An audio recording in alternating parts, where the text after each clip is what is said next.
All right. And I think we are finally live. Welcome, everybody, to episode 106 of the Iron Lords podcast. Due to some unforeseen technical difficulties, we apologize for the 12-minute delay, but we're here. We're ready to go finally. So as you can tell, Lord Sovereign at the helm once again, holding down the hosting duties as the boss. Lord Cognito recuperates from a little procedure he had, so we wish him a speedy recovery. Why is chat disabled? Should not be disabled. Yeah, it says chat is disabled for. There goes live chat. There you go. Live stream. I did that myself, bro. What the live chat is in there. All right, cool. Go ahead. I'm back. So we expect to have Cog back next week. We wish him a speedy recovery. I know he's listening, and I know he's kind of out of it, but I know he's around. All right. So big shout out to our two special guests. These two gentlemen really need no introduction. These guys are brethren, family to the realm, but I'll introduce them nonetheless. So let's start out with the creator and host of the Basement Radio Arcade podcast and YouTube channel, the man with the most epic rants in all of YouTubedom. If that's a word. I don't know if that's a word.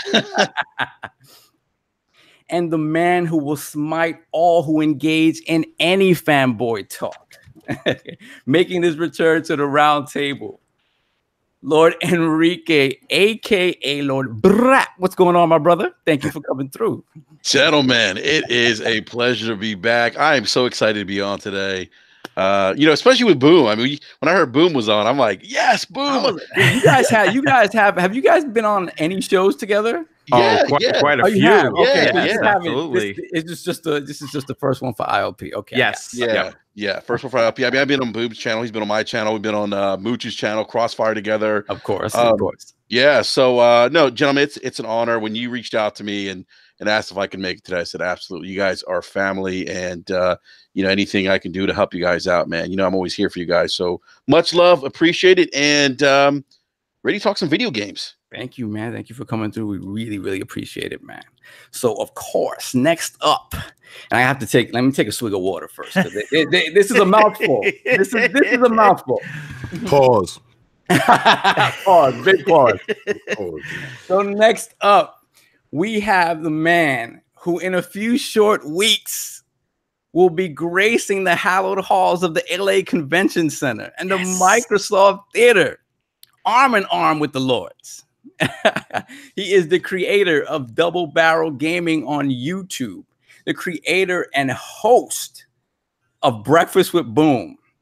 Oh man, what else? He's the Xbox Factor podcast. The Xbox Factor podcast and Gaming News at Noon with Salty, our friend Salty. Yes. Anything else I'm missing? No, that is it, dude. That's enough on my plate, please. No more. Making his return to the round table, Mr. BoomstickXL, New Rochelle's finest. Thank you for joining us, brother. I really appreciate it. What's up, man? Oh, dude! First of all, when you asked me, it was automatic, right? I was like, I have to be on. First, I knew Enrique was going to be on. I was like, oh, that's dope. King's going to be here. You're going to be here. It's a shame that that we're a little light with the Lords, but yeah, I don't know what's going on. Attic seems to be under the table somewhere. Attic will be back eventually, and we know Cognito is definitely recovering. I talked to him. It's great because I have such a great relationship with everyone on this panel, and to be here is just a complete honor. So let's get this show on the road, man. Yes, sir. Definitely, man. This threw me off, man. Like I'm a rookie at this. So once the technical difficulties just jump in, like it messes me up. I'm sweating. It does. It's hard, man. My stomach's doing backflips. I'm like, this sucks. I thought you were gonna throw the computer out the window, man. Why doesn't this work? Yeah, because it's never anything obvious. So you're just you're throwing everything out the wall to see if it sticks. But thankfully it worked. All it took was for BRAP to DM, boom, for whatever reason. That worked. So how is Stadia going to work? Let's get into that. That's a conversation for another day. I brought that up to Lord. I said, King, how are they going to get Stadia right if they can't get a Hangouts call right? And I said exactly that part right there. Right. So, let me introduce the remaining two of the four horsemen of gaming, as we have Addict under the bus. We have no idea what's up with Addict, and as I said, the boss Lord Cognito is on disability this week, but we should have him back next week. So of course we have the Incredible Hulk of the ILP. Where's the ooh? Where's the ooh? No, you got to say the Exodus game. You just messing up all the way around. No. This is mine. This is see, but I don't know where your ooh come in at. You like we have the Incredible Hulk of this. The Incredible Hulk of the ILP. Go. Ooh. The bougiest excess gamer. Ooh. Getting too many oohs out there, bro. And the king of all statues and combat talk. Ooh. Ooh, go ahead. Why not? Okay.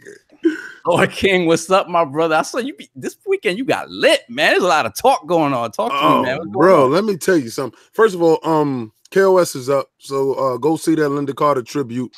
Yeah. Part 3 of the Holy Trinity, yes. Yeah, to get the whole thing, I hope you're part of the Instagram, Facebook, and Twitter links, all right? I can't put the music on YouTube, okay? So you're not going to get the whole tribute unless you're part of the Instagram, Facebook, and Twitter. So you can see those links there. You can actually see what I put together for one of the most powerful women of my time, and the reason why I collected that Wonder Woman statue. She was at the forefront of the feminist movement, pushing women forward. She was at the pinnacle of my brain of how women are viewed through my eyes: strong, confident, independent, heroism.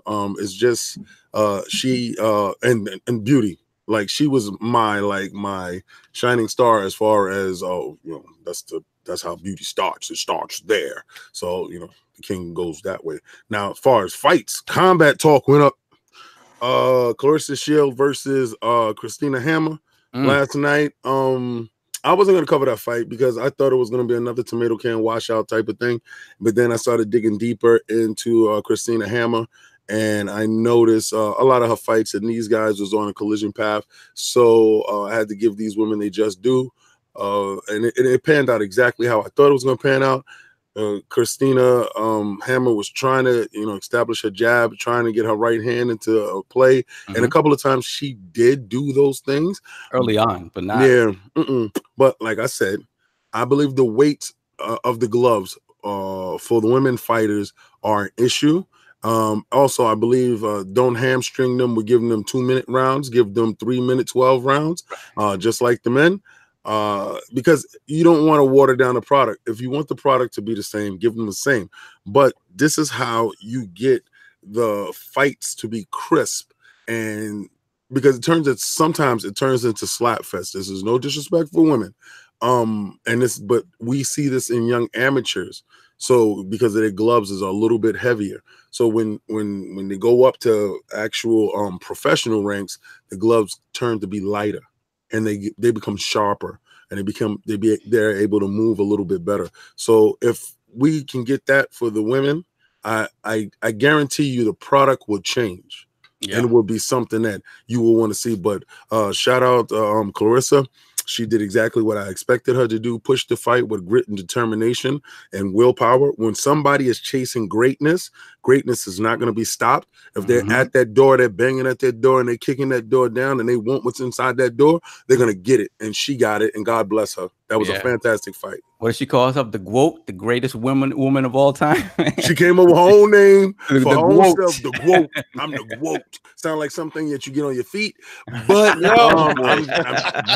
I don't want no Gwoat around my ankles. I don't want no Gwoat around my ankles. None of that. So, but shout out to that. It was a great fight. Fonz, you hit the nail on the head. It was a good fight. Especially Lomachenko this weekend when he knocked out Corolla. That fight, everybody thinks Corolla was a bum. Actually, he's not. He's not. I know he's not. Like that was something else. Yeah, you're seeing greatness. You're seeing, like, when we got a chance to see Roy Jones, when we got a chance to see young Mike Tyson, young Evander Holyfield, when we got a chance to see, and for older people, when they got a chance to see Muhammad Ali when he fought Sonny Liston. You understand? These rare butterflies come and they blossom right in front of your eyes, and they make the impossible easy. And this man is in this ring the same way he walks around and he trains. I see it. I see him switching feet. I see him moving his hands, sliding, slipping, throwing punches effortlessly off the top of his head. The man is a savant. He is probably one of the greatest of our time. And I want to see him fight Mikey. I need to see that. Yeah, I definitely need to see that as well. I think these guys, hopefully with the breaking down of a lot of these contracts and these TV contracts, we start to see more of these fights happening and people be more willing to face each other, because it sucks that fighters of a certain generation that should be going toe to toe, it hasn't been happening. So we've been dealing with that our whole life. Forever. I know we have been. That's been the nature of boxing, right? Yeah, and Don King, Bob Arum. Yeah, that's kind of why I know that's why. I know that's why COG gravitated, and I started gravitating to UFC and MMA in general, just because the league mentality sort of forces you to put those guys in front of each other. Yep. You know, and it's a different product. Didn't MMA had a great weekend? What's up? I'm frauding right now. I missed everything. I actually should have Fonz on the show. You should have had Fonz on the show, because I was reading all Fonz tweets yesterday. I'm frauding completely. Yeah. I actually went, well, okay. So now it's Lord Sovereign, the offline profile Illuminati, who lives for the single player offline experience. Always.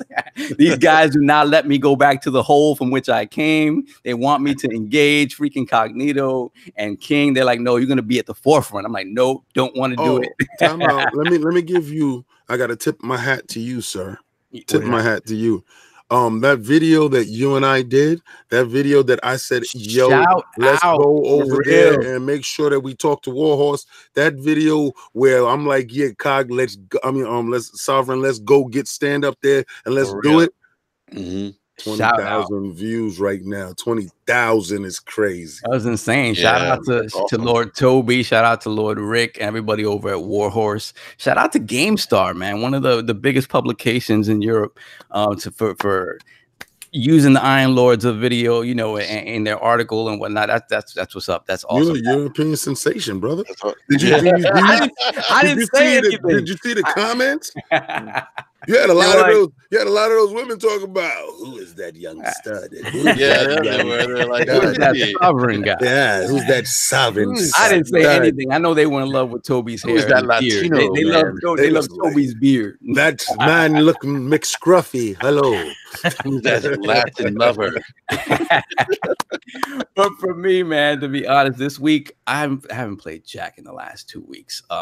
I picked up the Phoenix Wright Ace Attorney, the trilogy or whatever, because I haven't played them ever. So I picked it up on the Switch, trying to give my Switch a little bit of love, because it has been collecting dust. I have to say. So I did that, but I haven't even booted it up. So I haven't played anything. Yesterday, went out with Lord Marlonius. We were down 2 lords, Lord Kaibatu, and of course Lord Cog couldn't make it yesterday, but we went to see Shazam. I thought it was great, man. I think it's funny how like roles have sort of been reversed in terms of like the comedic stuff. I think DC realizes that they need to give you characters that are relatable and fun without just all the overtly dark tones. But what are you be honest, I didn't see Shazam yet, but that comic has always been in a lighter tone. It has always. It has been, regardless of the character's strength and his how comparable he is to Superman in a lot of ways. Yes, the character's always been a lot lighter. And I think they did that a great service in the movie. You understand that because he's actually a kid, he doesn't understand the responsibility that comes with these powers up front. But and I think, let me ask you a question. This is what I've always had a problem with Shazam, right? He has the wisdom of Solomon, right? Right. So once he turns into Shazam, shouldn't he be automatically wise? That is one of those things that you say, okay, why would he not just become a different being altogether and be someone else when he becomes Shazam, right? But I guess that problem. Yeah, I get that. I totally get that. It makes sense in terms of the way they explain the character and the way he should be. But I think you'd have a boring character at that point, right? Maybe you might have a boring character because I'm just being a douche. I'm just being absolute. But I thought it was great. I thought Zachary Levi was fantastic in the role. I don't know about the all the talk about the padding in the suit, the padding. No, that's all him, dude. I saw a video of how he gets in shape. That guy went. Is that really him? Yeah, that's him. He got ripped up for this, dude. He got big. He went up to watch the video, dude. Yeah, he went up to 224. Yep. He cut back down to 215, and then the trainer that they had him working with, because he was on that show, he got the role a whole year in advance, and they told his behind to get in shape a year in advance. So the show that he was on, it escaped me because I don't watch it. The show that he was on, you saw his transformation on that show as the season went on. And brother, man, was getting stout. He was. Yeah. That's all legit, man. That is all legit him. And he changed his eating habits like crazy. I watched the video on it. I was like, I was stunned. He said that he's thankful for that, because that oftentimes when you have to do certain things for a movie, it affects your personal life in a way that, it creates habits in you that you sort of stick with. And he said, for me, that was the biggest thing, like getting away from drinking, stop eating crap and stuff like that. So that, to me, that's a cool thing. And obviously it doesn't hurt that, that Warner Brothers just paid for everything. So he was able to get ripped on their dollar. That never hurts. I wish somebody would give me a nutritionist and told me to listen, here's a couple of million. Go work your behind out and don't worry about nothing. And don't worry about nothing else. Your meals are paid for, everything. Bro. So, big shout out to Philly Eagle in the chat with the $5 super chat. Good morning, Lords. Hope everyone is having a fantastic Sunday. Looking forward to a great podcast. Thank you so much, Philly Eagle. You always in here representing and looking out for the Lord. So thank you so much, my brother. Appreciate it. So now that we've talked about Shazam, we're going to talk to our two esteemed guests once again. I know that we usually go back into their histories and stuff and what they've done, what brought them to YouTube, but we've already done this to you guys. Like I said, these guys are brethren to the realm. So if you want to check out Lord BRAP's first appearance on ILP, you have to go back all the way to ILP 38. Wow. First time Lord 38? BRAP, 38 is the first time Lord BRAP graced us with his presence. That's a long time ago, brother. Yeah, a long time ago. And of course, for Lord Boom was a little later. We got Lord Boom on for the first time on episode 73 of ILP. Yep. So if you guys want to know about their gaming history, how they got into YouTube and how they came to be where they are today, please go back and listen to those. What I want to talk to these guys about right now is what's going on with your channels now. Like, what, you guys have anything new going on? I know BRAP has, I don't know, Boom has a laundry list of things that he's doing. So let's start out. What I want to ask you guys is what's going on with your channel now? Anything new? Anything you have planned for the future? And then in addition to that, what is your guys' assessment of what's been going on 2019 so far? We're 4 months. I'll let Enrique go because I'm a gentleman, and I'm interested to hear what he has to say, because you know what? Listen, I went on a campaign for BRAP, and I wouldn't have done it if I didn't believe in them. Oh, absolutely. Their panel is unbelievable. Great group of guys, great topics. They're very honest. Shout out to the panel. Yeah. So Enrique, please take it away. No, Boom, I appreciate it, man. I really do. Boom was very instrumental, really helping us get over that 1K, sub mark, and so I always appreciate his support, of BRAP and everyone who has supported us over the last, 2 or 3 years that we've been doing this now. But in terms of the channel, we're just putting out weekly podcast on Wednesday nights at 9 p.m. Eastern Daylight Time, and I do my rants when I can. I just did one.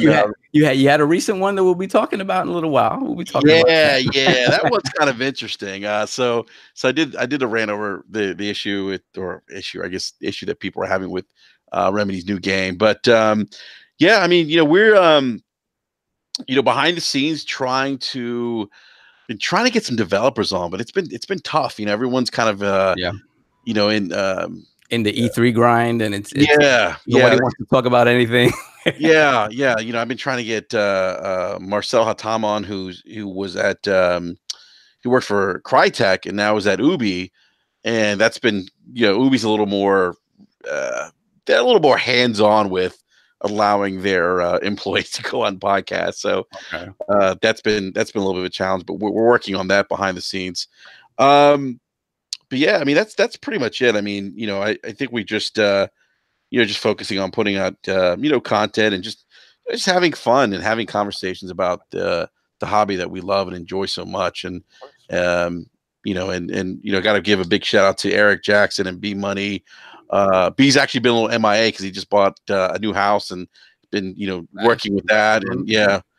And, you know, big shout out to Slow-Mo and Gaming Forte. Yeah, Forte, get at me, man. I got at you in the DMs. You don't like free stuff, brother? I got your Teespring on deck, man. You have to let me know what you need, man. Yeah, Forte, man, hit him up, man. He's in the live chat right now. He is. He just did not contact me. No love whatsoever. I got it. You know, and then Eric, you know, Eric and B have been, you know, mainstays of the podcast for years now, and so.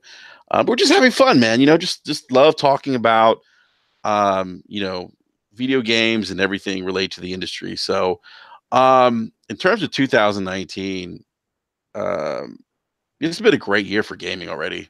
I mean, it really has. It definitely has. You know, month of April. I've been playing Sekiro Shadows Die Twice. Ooh, let's go. Let's talk about it. And let me tell you something. It's probably From's hardest game that I've played. But I love it. It's I as much as I curse the game and I yelling at my TV at times, I just keep coming back. I'm the same way. I've hardly gotten to play since PAX East, but I'm the same way. I love sucking at that game. But it takes me back to a time where, you know, we grew up in the you know, the 80s and 90s. No, bro, you see games right there. You see that right there? Those are hard games, right? They actually aren't. All right. That game that you are playing is purposely made in a way to make you throw and break controllers and tear up TVs. But I think you could say the same thing about those old games. Those old games, they didn't really. They were made to eat quarters. Balancing it. They were made to eat quarters. All right, of course, they were made to make you poor. That's what they were made for. Yeah, exactly. They made it hard, so you kept feeding the quarters. Yeah. So, all right, now in the age of $200 controllers and the $5,000 televisions, you're playing a dangerous game, brother. I've seen guys go absolutely nuts. Shout out to Kid Smooth, brother. You have the best reactions to that game I've ever seen in my life. Yo, I give it to Smooth, dude. Like I give it to Smooth, man. He's willing to put his misery out there. I mean, the price is right. Obviously, the price is right. Obviously, I wouldn't do it for $1,000. I would. Listen, for $1,000, I think. But you see, he did it very good. It's like some people do $1,000 challenge and they're not entertaining. This man got a calculation of all his. It's the best. It's genuine.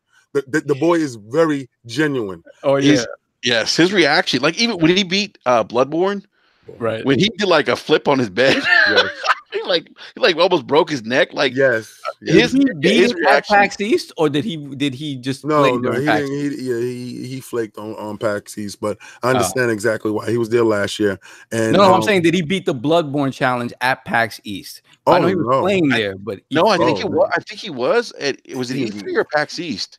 He was playing it, but he didn't finish it. Because I think Attic was like in the background, like walked in the room. I can imagine Attic in the background, like I think Attic was like, what's going on? Yeah, because he was screaming. He was like, and he did like a flip off the bed, but it was funny. But no, that game. I mean, that game brings me back to a time where we used to game like Ghosts and Goblins was hard back in the days. Even the early Ninja Gaidens weren't easy. Atoji, if you remember Atoji, game wasn't really an easy game. You know, this game just, as much as I cursed at the TV and want to throw my controller down, I keep coming back because it's rewarding. Like when you actually beat a boss, you finally beat that boss, it is so rewarding, and you just want to keep going back for more. And it took me away. So King, that's why I haven't been on the Division 2, man. Yeah, I'm upset with you. I'm gonna be 100 with you. I'm just like, I'm gonna be 100 because I said this is always going down with. I'm glad that you are on the show so I can have my king intervention with you. You did it in PUBG. Oh, bro, I don't know how. Oh my God, where's the fraud light? Hold up, where's the fraud light? No, it's here. It's here. Hey, you're not gonna give me the fraud light, yo, bro. Oh, bro, come on! It's here. It's here. Come on! And listen, I don't know how you maintain relationships, brother, but let me tell you something. Like once we hang out, once we're dating, okay, all right. So and every time I jump on same bat time. Yeah, same bat channel. I'm like, where my man BRAP at? We in these DC streets. No, I'm in these DC streets alone. Shout out to Lord Monkey for getting me up to 30, and shout out to what is this guy's name? Well, sorry, it escapes me again. I'm hungry, brothers. I did not eat, so my stomach is eating my thoughts. But yeah, they got me the gear. We up to tier 5. Shout out to Chris, Lord Chris. We out here, we moving. I was trying to get BRAP doing it. We was with Native the other day. We leveled Native up from 4 levels, I think in like 15 minutes. Wow. I mean, King, yeah, we were on there for a while, a minute. But you know, he's gonna tell you something else. Sekiro came out, man. It keeps calling me. My friend left. My friend left. I got a problem with a lot of you guys on this panel right here. I don't know what you're talking, dude. I don't know what you're talking about. You know what? Boom, me and Boom, see, Boom is lucky. All Boom do is he get a new unboxing. He'll send it, yo, King, I thought you like this. Hi. He'll send that to me. Boom is nice like that. But you, Sovereign, you Sovereign. I have not finished that daggone game yet, Sovereign. That's funny. Yo, I'm gonna get a fraud light too, or is it just me? Nah, I get it every week. No, listen, every week. Like, there's no reason to. It's just it's like in the corner all the. Bro, but he's going to E3. So he more than made up for it. Like, and he was at PAX. So my man is like, yo, listen, I'm probably not playing with you in the game, but I'm with you in real life. So I'm like, okay. And that's what I've always said. Like, he called me antisocial one time. Too, man. I'm with you in spirit still. Yo, listen, the hell with your spirits. I need you physically or virtually to show up, brother. I'm listen, you here right now. This is a step in the right direction. But listen, bro. Oh no, not the fraud alert. BRAP. He's fully solving the bushes. Yeah, I'm in the bush. You know, he runs me through the bushes every week. He knows until we finish playing A Way Out, I'm never gonna be out the bush. Can someone back me up on the addicted nature on Sekiro here? Oh, absolute 100%. I'm addicted to getting murdered in that game. It is the best feeling. Look at it. To me, I feel in terms of combat, it is the most evolved combat in a From game ever. I think it forces you to use every aspect of the combat. And level design too. Think about the level design. In the level design, they've always been masters of level design. The way the levels double back on each other, and it almost feels kind of like a Metroidvania in that way when you open up like different paths that you weren't able to go through before, and you see how things sort of intertwine on top of one another. It's freaking amazing, man. It's just a matter of having the patience to stick with it, and not everybody has that patience. But it's old school, man. That's how we used to play, man. I feel like that's how we grew up playing. So, King, you were playing a Street Fighter earlier on your arcade. No, okay, what you heard is like when you go from I'll do it real quick. Right when you change systems. Oh, okay. Oh, it'll jump from thing to thing.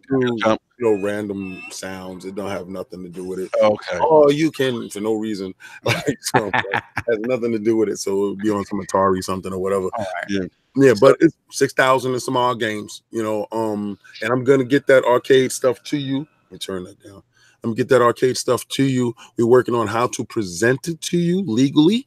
And we want you guys to be the most driving force in that, like picking games. You see how BRAP said old school games, right? And he mentioned a name, and I was gonna go search for the game in here, but I need to know the company who makes the game, and I need to know the year. I can get into it, I can get the game, I can post the game, and I can show BRAP, yo, check this out. I'm playing this, and I can do a little review on it. A 2019 review on a game that was back out in the 80s or 90s. 83 awesome, probably. Hey, Ghost and Goblins, Capcom, man. Yeah, man. You bring it to an audience that may not have even gotten to play those. Yeah, because a lot of our chat have not played those games. You understand? So if I give you, if I can strike a fire in you, I can give some type of awareness. That's why that statue is spinning in the background.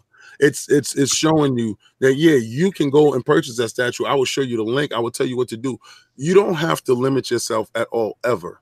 Not one time will you, should you, or at any way should you limit yourself. You should go out and work to your fullest potential. If you collect, then collect. Don't let nobody make you feel small or demean you. If you play video games, play your video games, because you grew up in a climate that going into the arcade and playing video games, they was talking down to us. We empower our children now. Our children have us to back them. You know, BRAP said his video games to play. So you gotta think about it. Cultivate the culture. Yeah, it's on us to. Well, it's always been on us to eliminate that stigma, right? To move. It's so widely accepted now that you would almost be out of place if you were trying to poke on somebody for playing games. Right. You would sound out of place. Completely out of place, out of touch, out of time, completely, because it's such a norm in today's society. So I'm glad for that, and I'm glad that we're the ones that push that forward. But even look at a game like Sekiro, like how difficult it is. I think it sold 2 million copies already. Yeah, it's the highest selling, the fastest selling from game in the company's history. And I always felt that was going to be the case with that game, just because, like I said, the ninja stuff, man. The aesthetics for sure. The aesthetics for sure. Yeah. Like it had people interested in that game that are not necessarily From Software game fans. And just willing to take a shot on it, right? Maybe some of them fell off after they purchased because they felt it was too difficult or whatever the case may be. But for me, I think that's what, besides the combat, it's the aesthetic that keeps the aesthetic in feudal Japan. I mean, that's very, I think it's appealing. I think a lot of people dig that background, that setting of the game. And, this 2019 so far, we're getting close to E3. I know we talked about that earlier. I mean, it's been a great year so far. I mean, Devil May Cry 5, Capcom knocking out of the park. Yep. RE2, Resident Evil, and we thought Capcom was dead. They were in 2016. They were on the ropes, and didn't you talk about that? And they did it, and they came back on the strength of their old franchises. They really haven't necessarily, come back with anything super brand new, but they realized that there was a level of polish in their old games that gamers appreciate, and if you go back to the formula, it'll work, if you really put the effort in. It's interesting. It's worked in Hollywood. Why, why would it work in gaming? And I think it's evident it works in gaming now. Yep. So I'm all for it. Like I'm okay. I'm hoping Konami comes on board. For real, man. Like I'd like as to much see a hate as remake. they get. Yeah. I'd like to see a remake of Metal Gear Solid, the original, on the lines of Resident 2. That's what they should do. Well, they said we still don't know what How about a Castlevania though? Let's see that, and that's another thing, right? When we get one that's really good, we forget about all that bad. Right? Really think about that, because a lot of those remakes, a lot of stuff that was coming through that was bad. It was poorly implemented. We want the same level of care that the Resident Evil 2 came through with, right? Because it was done right. It looked good. It played very well. It was done right. So us, the guys that played it first, can appreciate it a little bit more than a new person that's getting this game. That the game looks good.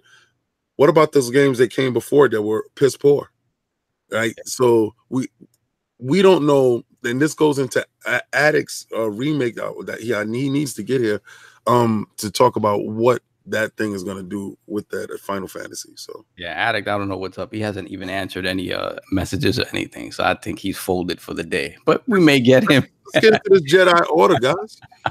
All right, so what's up? Hold on a second. We have to pay the bills real quick.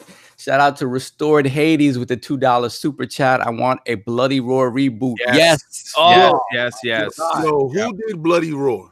Who did it? Who made that game? Oh man, it came out for PlayStation 2, right?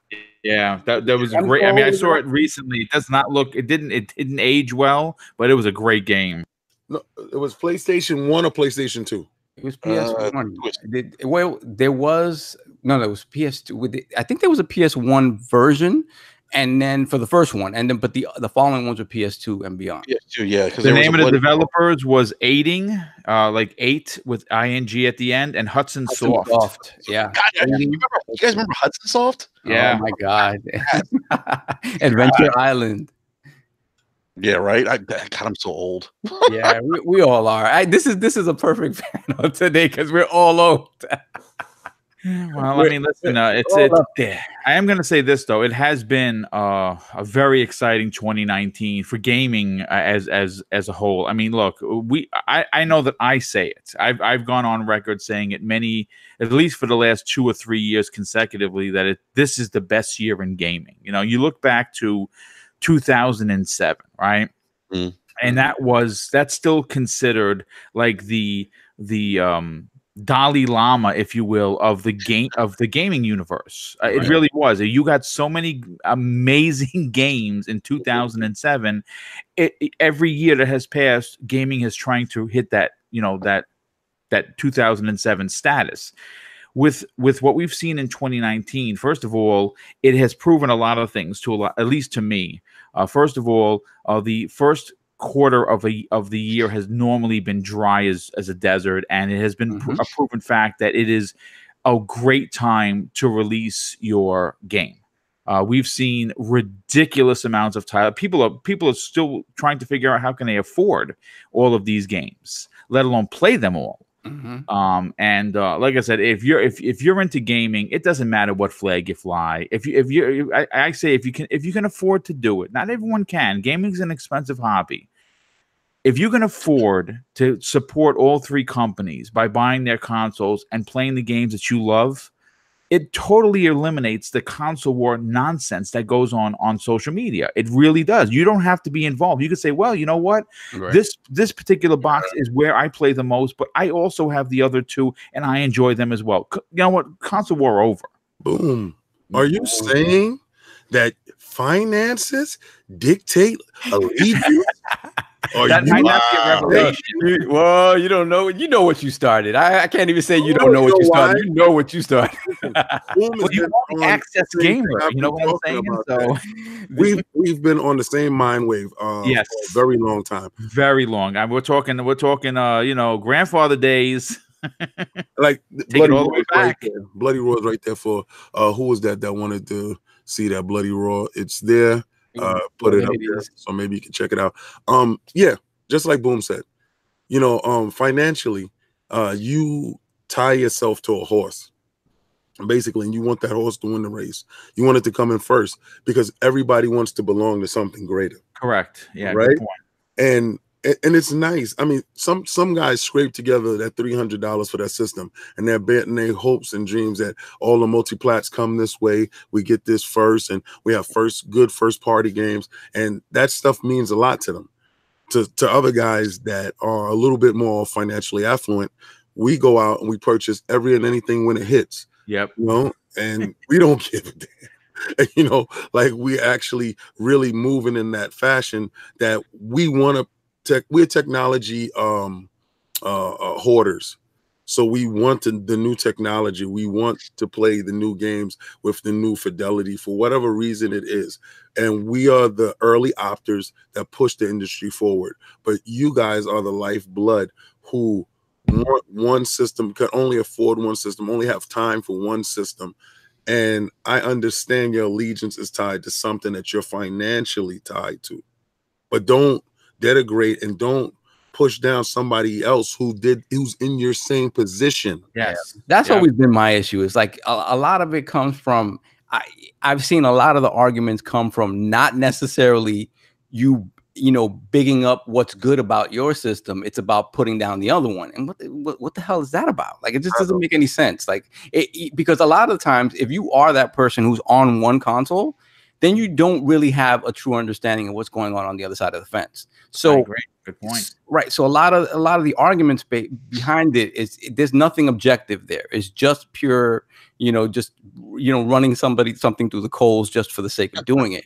And it doesn't make any sense to me. It never has. But Boom, isn't it?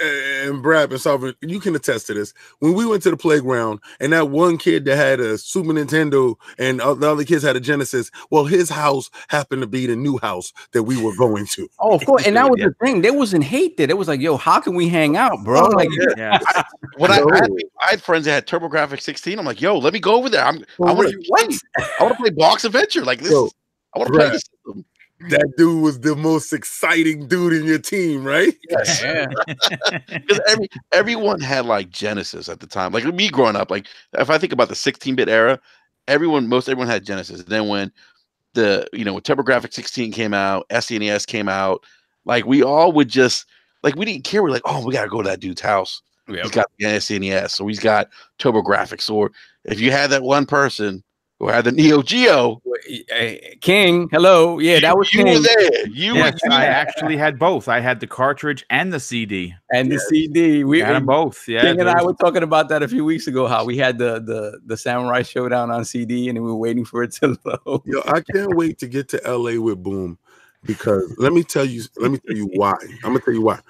It's gonna be like Joe Pesci and Arnold Schwarzenegger.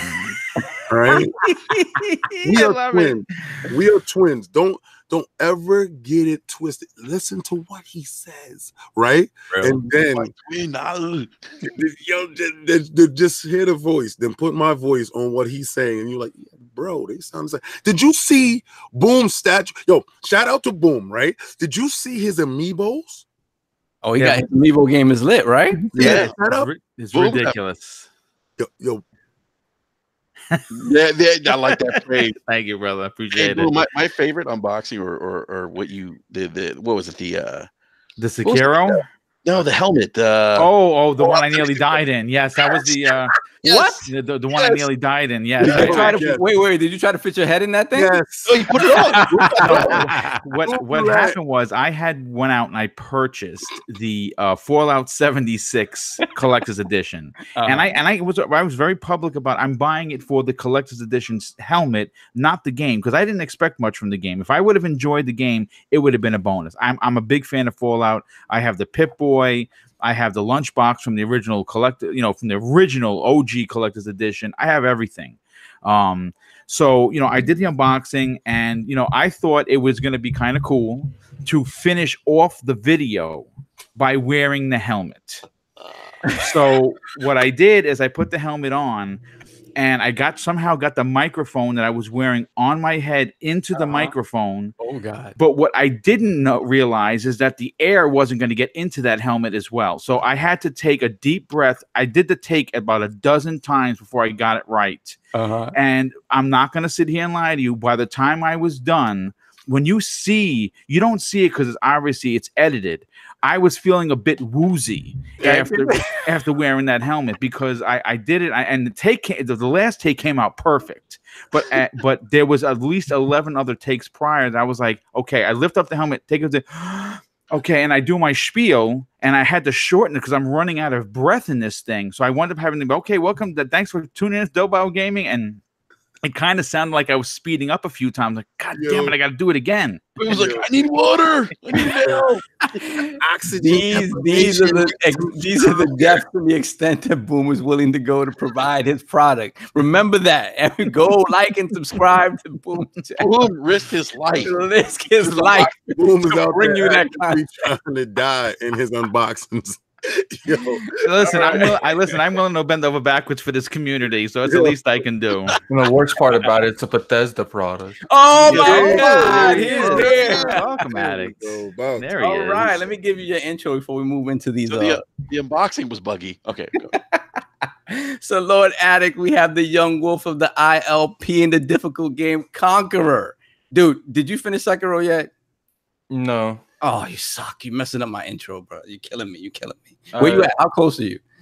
I can't really say how close I am. Well, let's just say close. All right, man. So what's going on, man? Besides being under the table, what's good? Nothing. This Sekiro game, man. It's testing my patience. It's addictive. It is addictive. Yo, y'all guys heard that, right? I'm advising against this.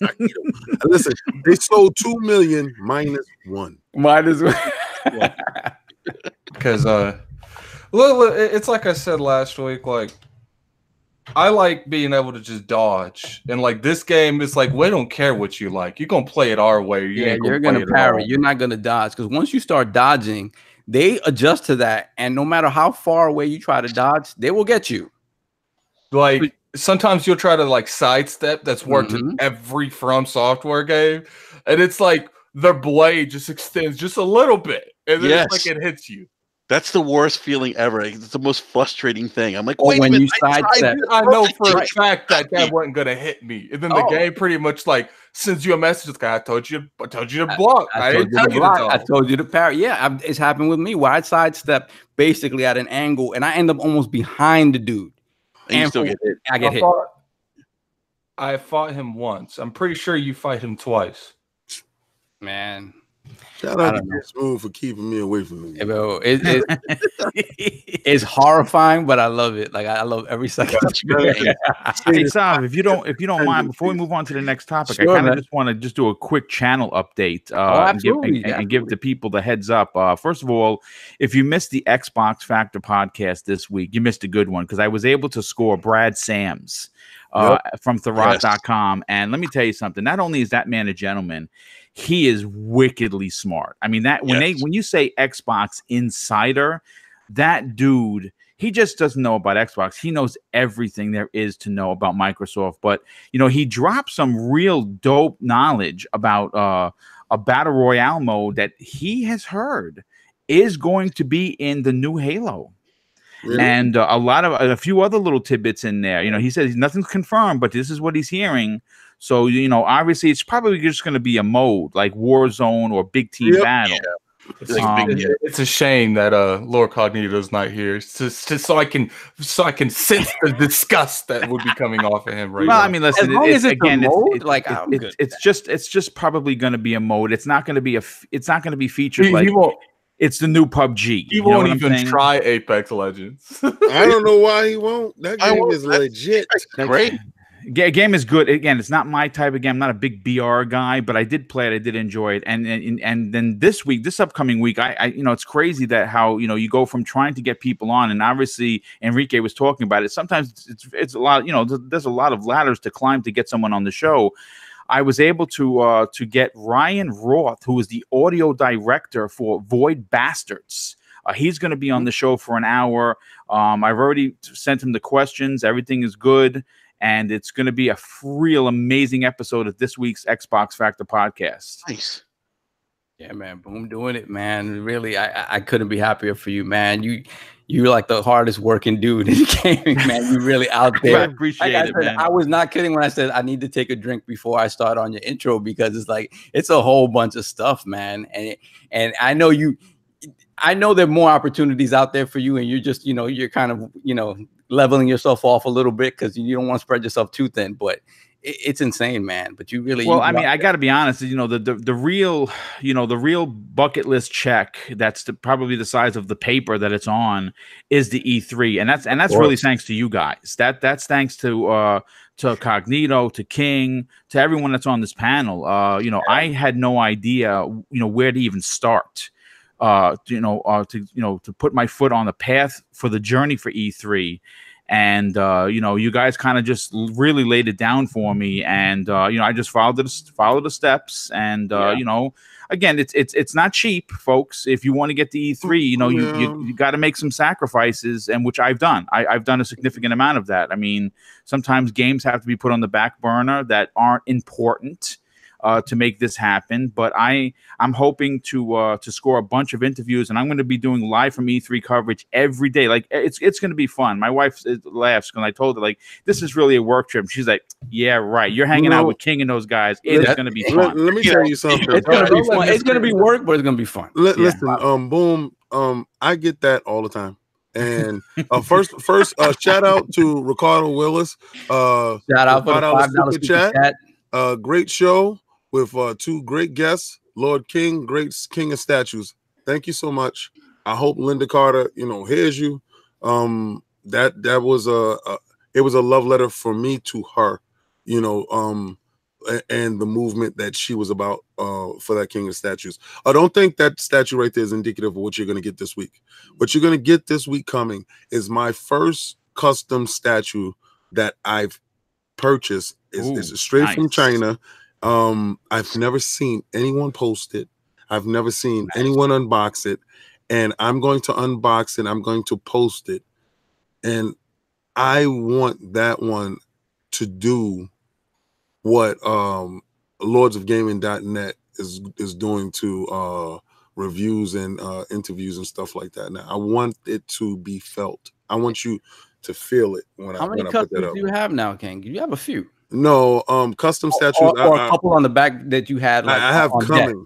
Yeah. Shout out to Rad Titan, my brothers in England who's linked me to, because that when I start to explain that world to you guys later, it's a lot of community ties and a lot of leaning on somebody's word. You send your money out there, you send 400 out there, and you're waiting 6-7 months for your statue to get made, and you're just hoping that your $700 or whatever that you sent is validated, and it's only validated when that statue comes. All right, but once you get into the community and then you know who are the charlatans and who you can trust, right? Yes. That's a huge thing. So hopefully I can shed a lot of light on that for you guys. A lot of people don't want to give out their sources. I understand that stuff, and you get vetted.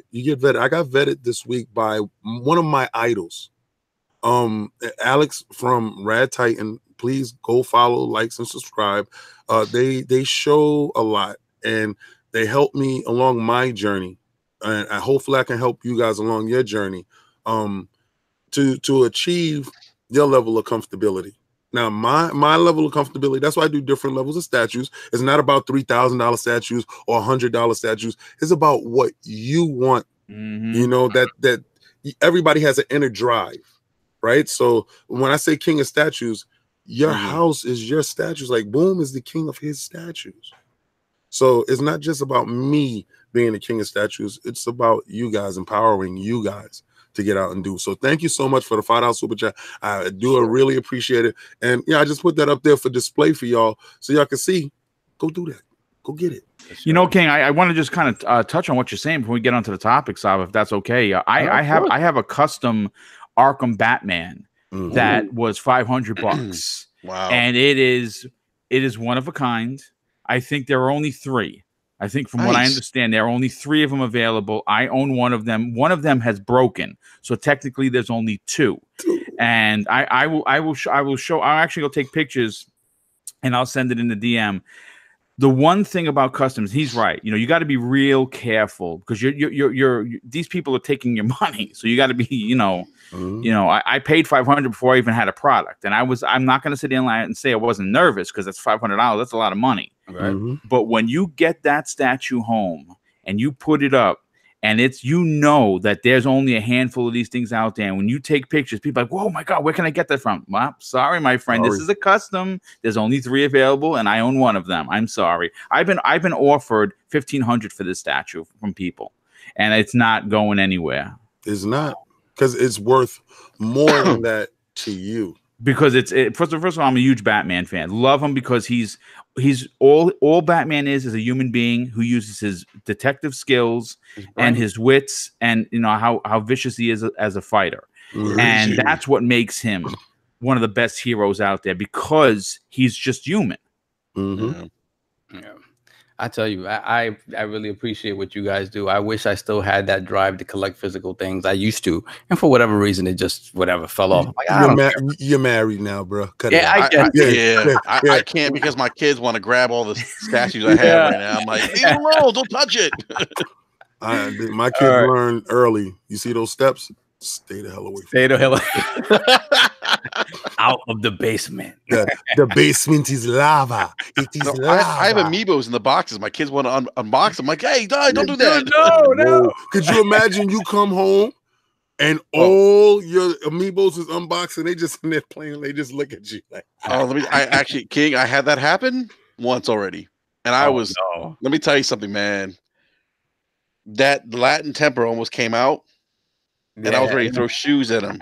Like, If you know what I'm talking about, Sovereign. Carajo! What? Yeah, carajo. I was about to grab a chancleta and throw it. Seriously, it was about to be boomerang chancleta.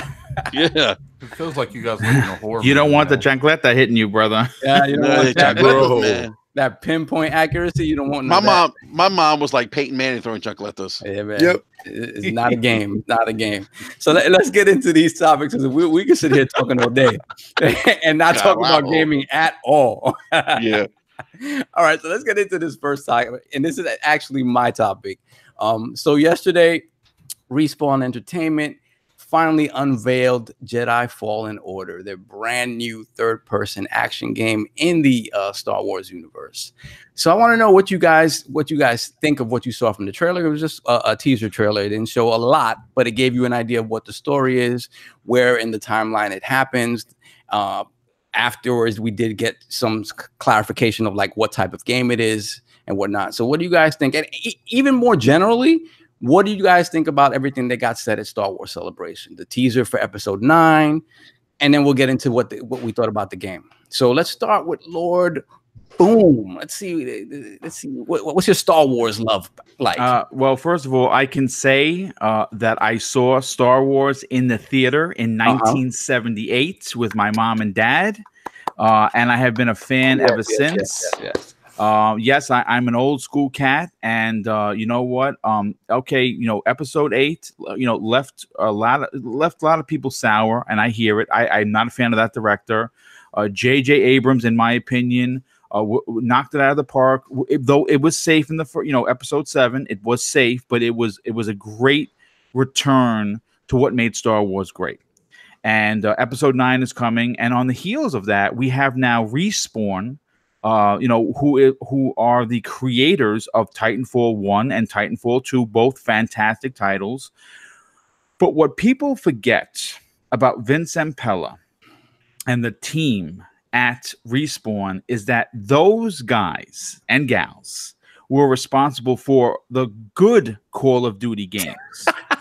Okay, and I really mean that. I really mean that, because Call of Duty has fallen off a cliff for me personally, especially when you start talking about the stories. Let's be real here. There's no such thing as a good Call of Duty game. Oh, I knew that was coming. I beg to differ. I beg to differ. If you go back to Call of Duty Modern Warfare, 4, and you go and one after that, I enjoyed those. All that stories. means is it was overhyped. Well, I mean, that again, everyone's entitled to their opinion, but my point is that they are good storytellers, and how you know that for a fact is if you play Titanfall 2 single player campaign, which was magnificent, probably one of the best this generation. Yeah, it really was. And now we see this teaser trailer, and of course that's what it is a trailer. But at the same time, I think what has many people not talking about is that we're getting a single player focused, story driven narrative that's canon within the Star Wars universe. It has been confirmed that there's no microtransactions. I love that. Immediately throw it out there. It's EA, so you never know, right? You're like, okay, right. EA, I'm taking a breath. But they are the first, and here's the other thing. It's running on Unreal Engine 4 as opposed to Frostbite, which is what ruined and is still ruining Anthem. Thank I can imagine the roar from the crowd. Yes, immediately. I feel like something when they said that. Something's with like Respawn. It feels like they have power over there. Like it's like, we making this free to play. We doing this now. Oh, we ain't using Frostbite. It's as like much as they got shafted, with Titanfall 2 and the release dates, and they should have that power. They should have the cloud for sure. So I'm going to be honest with you. I'm very excited for this game.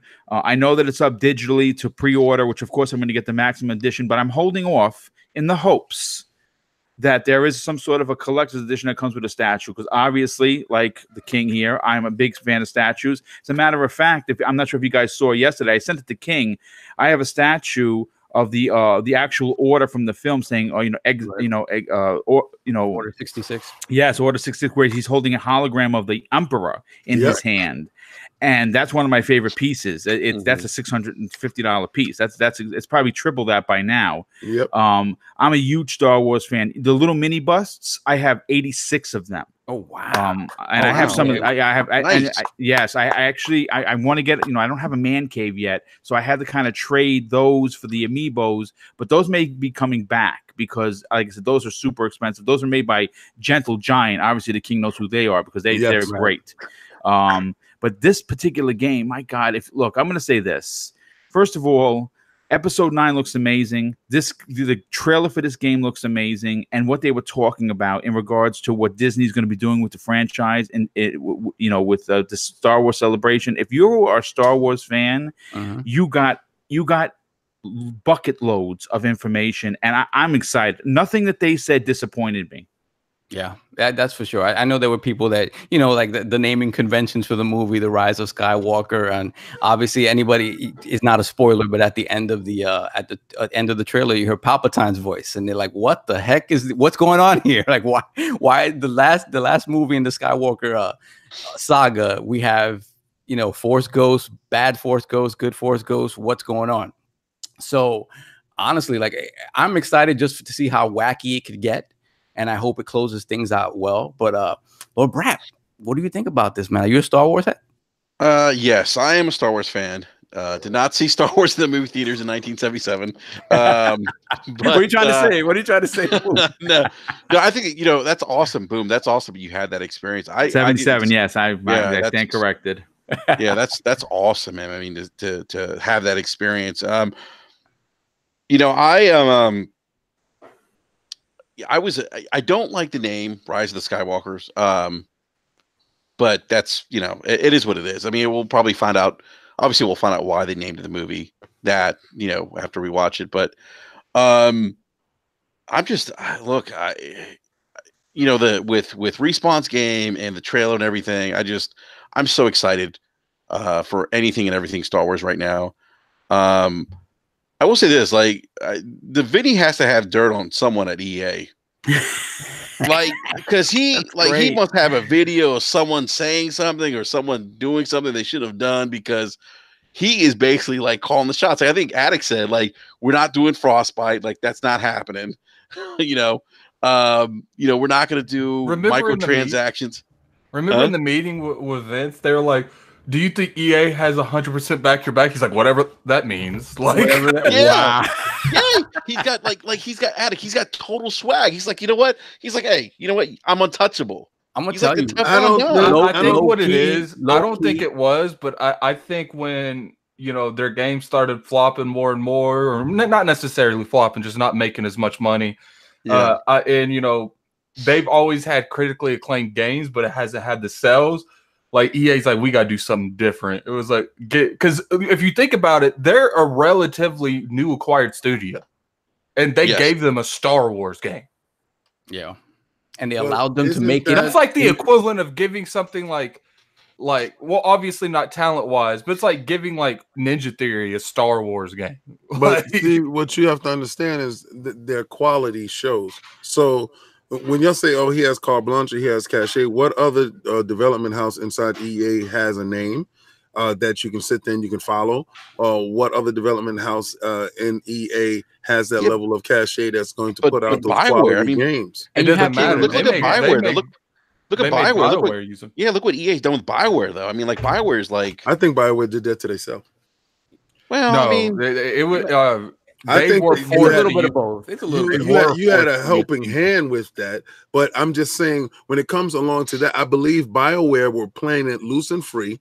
Yes, and maybe. then they were going to come. Yeah, right. Oh no, I agree on that. You already see it, and they're going to come together and do some little BioWare sauce at the end. Now, how many times can your parents tell you all the time? Stop doing your homework right before you got to go to school. Stop doing your homework in the morning. It's going to catch up to you. Well, and it caught up to them, bro. What I was referring to is, they were forced at hand when it comes to what engine they use. Yeah, they actually said that they pushed them in the direction of Anthem, but they didn't give them any kind of landscaping. They're this is the type of game we want. The secret ninja slipped into the Shinobi. Yeah. The Shinobi. What's going on, The guys? boss is in the building. What's up, Cog? Not telling you what you want to hear, but what you need to hear. What's going Well, on? what we need to hear is there might be a battle royale for Halo, right? Uh-oh. Let's not get started.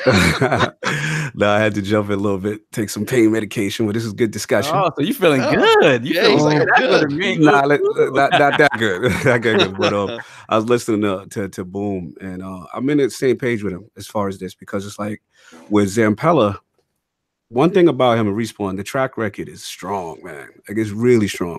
So I'm very curious to see what they're gonna do. And like Boom said, with the whole COD, like the Modern Warfare, like people don't realize like Halo was the GOAT at that point. And when Modern Warfare came, everything shifted. Yep. The original Modern Warfare, that's his baby. So to see him do that, and then we got Titanfall, you know what I'm saying? And now, you know, with him again, free of Frostbite, kind of running his own ship. And I think he's got so much leverage with Apex being the success that it is, that they really can't tell him anything. You know what I'm saying? Nope. So yeah, I'm excited. I'm excited to see where Respawn goes with it. I know me and Fonz is going at it a little bit on Twitter. He's real nervous because EA's involved. But at the end of the day, I mean, we got to look at Respawn's track record. But Yeah, you know, Respawn. It's Respawn, and like Cog said, and like Boom said, it really it's Respawn, but it really is old school Infinity Ward. And old school Infinity Ward had carte blanche, like do whatever you want. Yeah, So- they had carte blanche with Activision, so he's used to working with those big, Yes. you know, publishers and the politics that's involved with working and being under that Well, I pressure. mean, at the end of the day, it's probably just like Lord King David said. Like, what do you think the most clout studios that EA owns? I would say Respawn. Before In that order. Nice. Yeah. like that's all. Dice. Like And- who else? Dice. Okay. Yeah, I mean, I would. Yeah. They gave Dice a Star Wars game. Mhm. So like it's like the one they gave everyone a Star Wars game, but the one they wanted, everyone wants to have a Star Wars game, which is BioWare. So No. you know, I don't think BioWare is in a position to do exactly what we expect of them Yeah, until I they don't know. clean up I their think ship. BioWare is until on like- life support right now. Yeah, but Yeah. until they But I get don't back know- into the dojo and actually they've also checking lost- those, Yeah. those. Yeah, they BioWare's- lost a ton of people. I'm just They're saying not the same studio. Yeah, they lost they- a lot of people. they- Yeah. Can't aren't. expect them to Yep. be given an RPG and be like, run with it. You can't. You don't. I mean, You don't know Laidlaw- what you're gonna get. Laidlaw's gone. I mean, Mike Laidlaw was, Yeah. was Listen, you the know, big behind it. problem lies in the practices in the beginning. You know, like The way I would describe it was complete leadership. Like they dropped the ball in multiple different ways. Yeah. stop trying to at the end trying to sew everything together. That's the whole thing. Is like if you have to build a different pedigree, it's like when you tear down a basketball team or football team and you're starting from the farm system. Magic Johnson. Oh damn, Bro, Damn. throw him under the bus, whatever. It's like I didn't think he was right for the job anyway. But when you have to start things and you have to build a culture. If the culture is already toxic in there, and then you think at the end that you're going to come together and rally as a squad, no, it's not going to happen in that manner. So if he decided that Frostbite was a detriment and it has to get out of here for in order for this to be made, great, because he put out Apex, and listen, Apex is the only thing pushing Fortnite right now. So we have to leave him alone. It's and EA's allow most him successful game right now. Yes, it is. Yeah, and it's not using the Frostbite engine.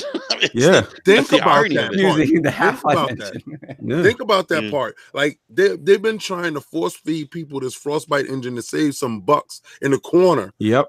so much Facts. that I think that was at a detriment to a lot of these games. Exactly. I think Anthem could have been a 10 times better game had that been on Unreal Engine. Yeah. I mean, a lot of these little boardroom decisions, guys, that we're not privy to hurt our development houses who don't have a word. They can't say we're not going to use this engine. If they tell you make this game and use this engine and here's your money, then this is what they have to do. So now, I mean, the biggest thing I got from that whole thing was we're using Unreal Engine. And that right there was the boom. Hey, King, you know what that means? It means it's exclusive to the Epic Store. Oh yeah, Shut up. On PC, yeah. Shut up. I'm sure we'll hear something about that coming up. But I'm surprised nobody's talked about what my affinity for this is. And as soon as I see third person action, Jedi battles, lightsaber battles, I don't think I enjoyed the Force Unleashed games on the 360. I thought they were great. I thought they were cool. I thought all the powers and stuff were excellently implemented. But I go back to the OGs, the Dark Forces. Oh yeah. The Jedi Outcast. Yes. Jedi Knight. Like, to me, it's, you know, obviously it doesn't have that first person element that then turned into that sort of over the shoulder third person element. But those games, especially Jedi Outcast and then Jedi Academy afterwards, the essence of the Jedi was there. Like everything from the force powers to how you deflected like lasers and stuff like that with the lightsaber. It was all there. And to me, that's what I'm most excited about in this game. They touted that, right? Yeah, you know, the one thing that I thought was cool from watching the trailer was that the main protagonist is like, he doesn't want to show that he's force sensitive, but he has to. But he has to. Like, and so like that sets up this dynamic, like this, like from a storytelling perspective, like there's this internal struggle with him. Like, you know what? Like, I know I have this I'm force sensitive. I have these powers, but I can't show them. But I want to do good. I want to help people, but I can't. And so there's like that internal conflict, where I think it was really cool that we got to see a little bit of that. And I think it gives us a little more insight into what happens after go to the dark side. Yeah. What happens after Order 66? You know, because I mean, we do know about Order 66 after, like, if you've read, you know, like some of the novels and stuff, Star Wars novels. But if you haven't, you know, this game's gonna give you a little more insight into that, which is, to me, fascinating and one of the things that I'm really excited about. And one thing I'll say too, visually, the game looks, I thought, great from what we saw, that trailer. And I'm excited. I'm excited. I will say this: I think Rey is probably the most badass Jedi I've ever seen in my life. She did a flip over a spaceship.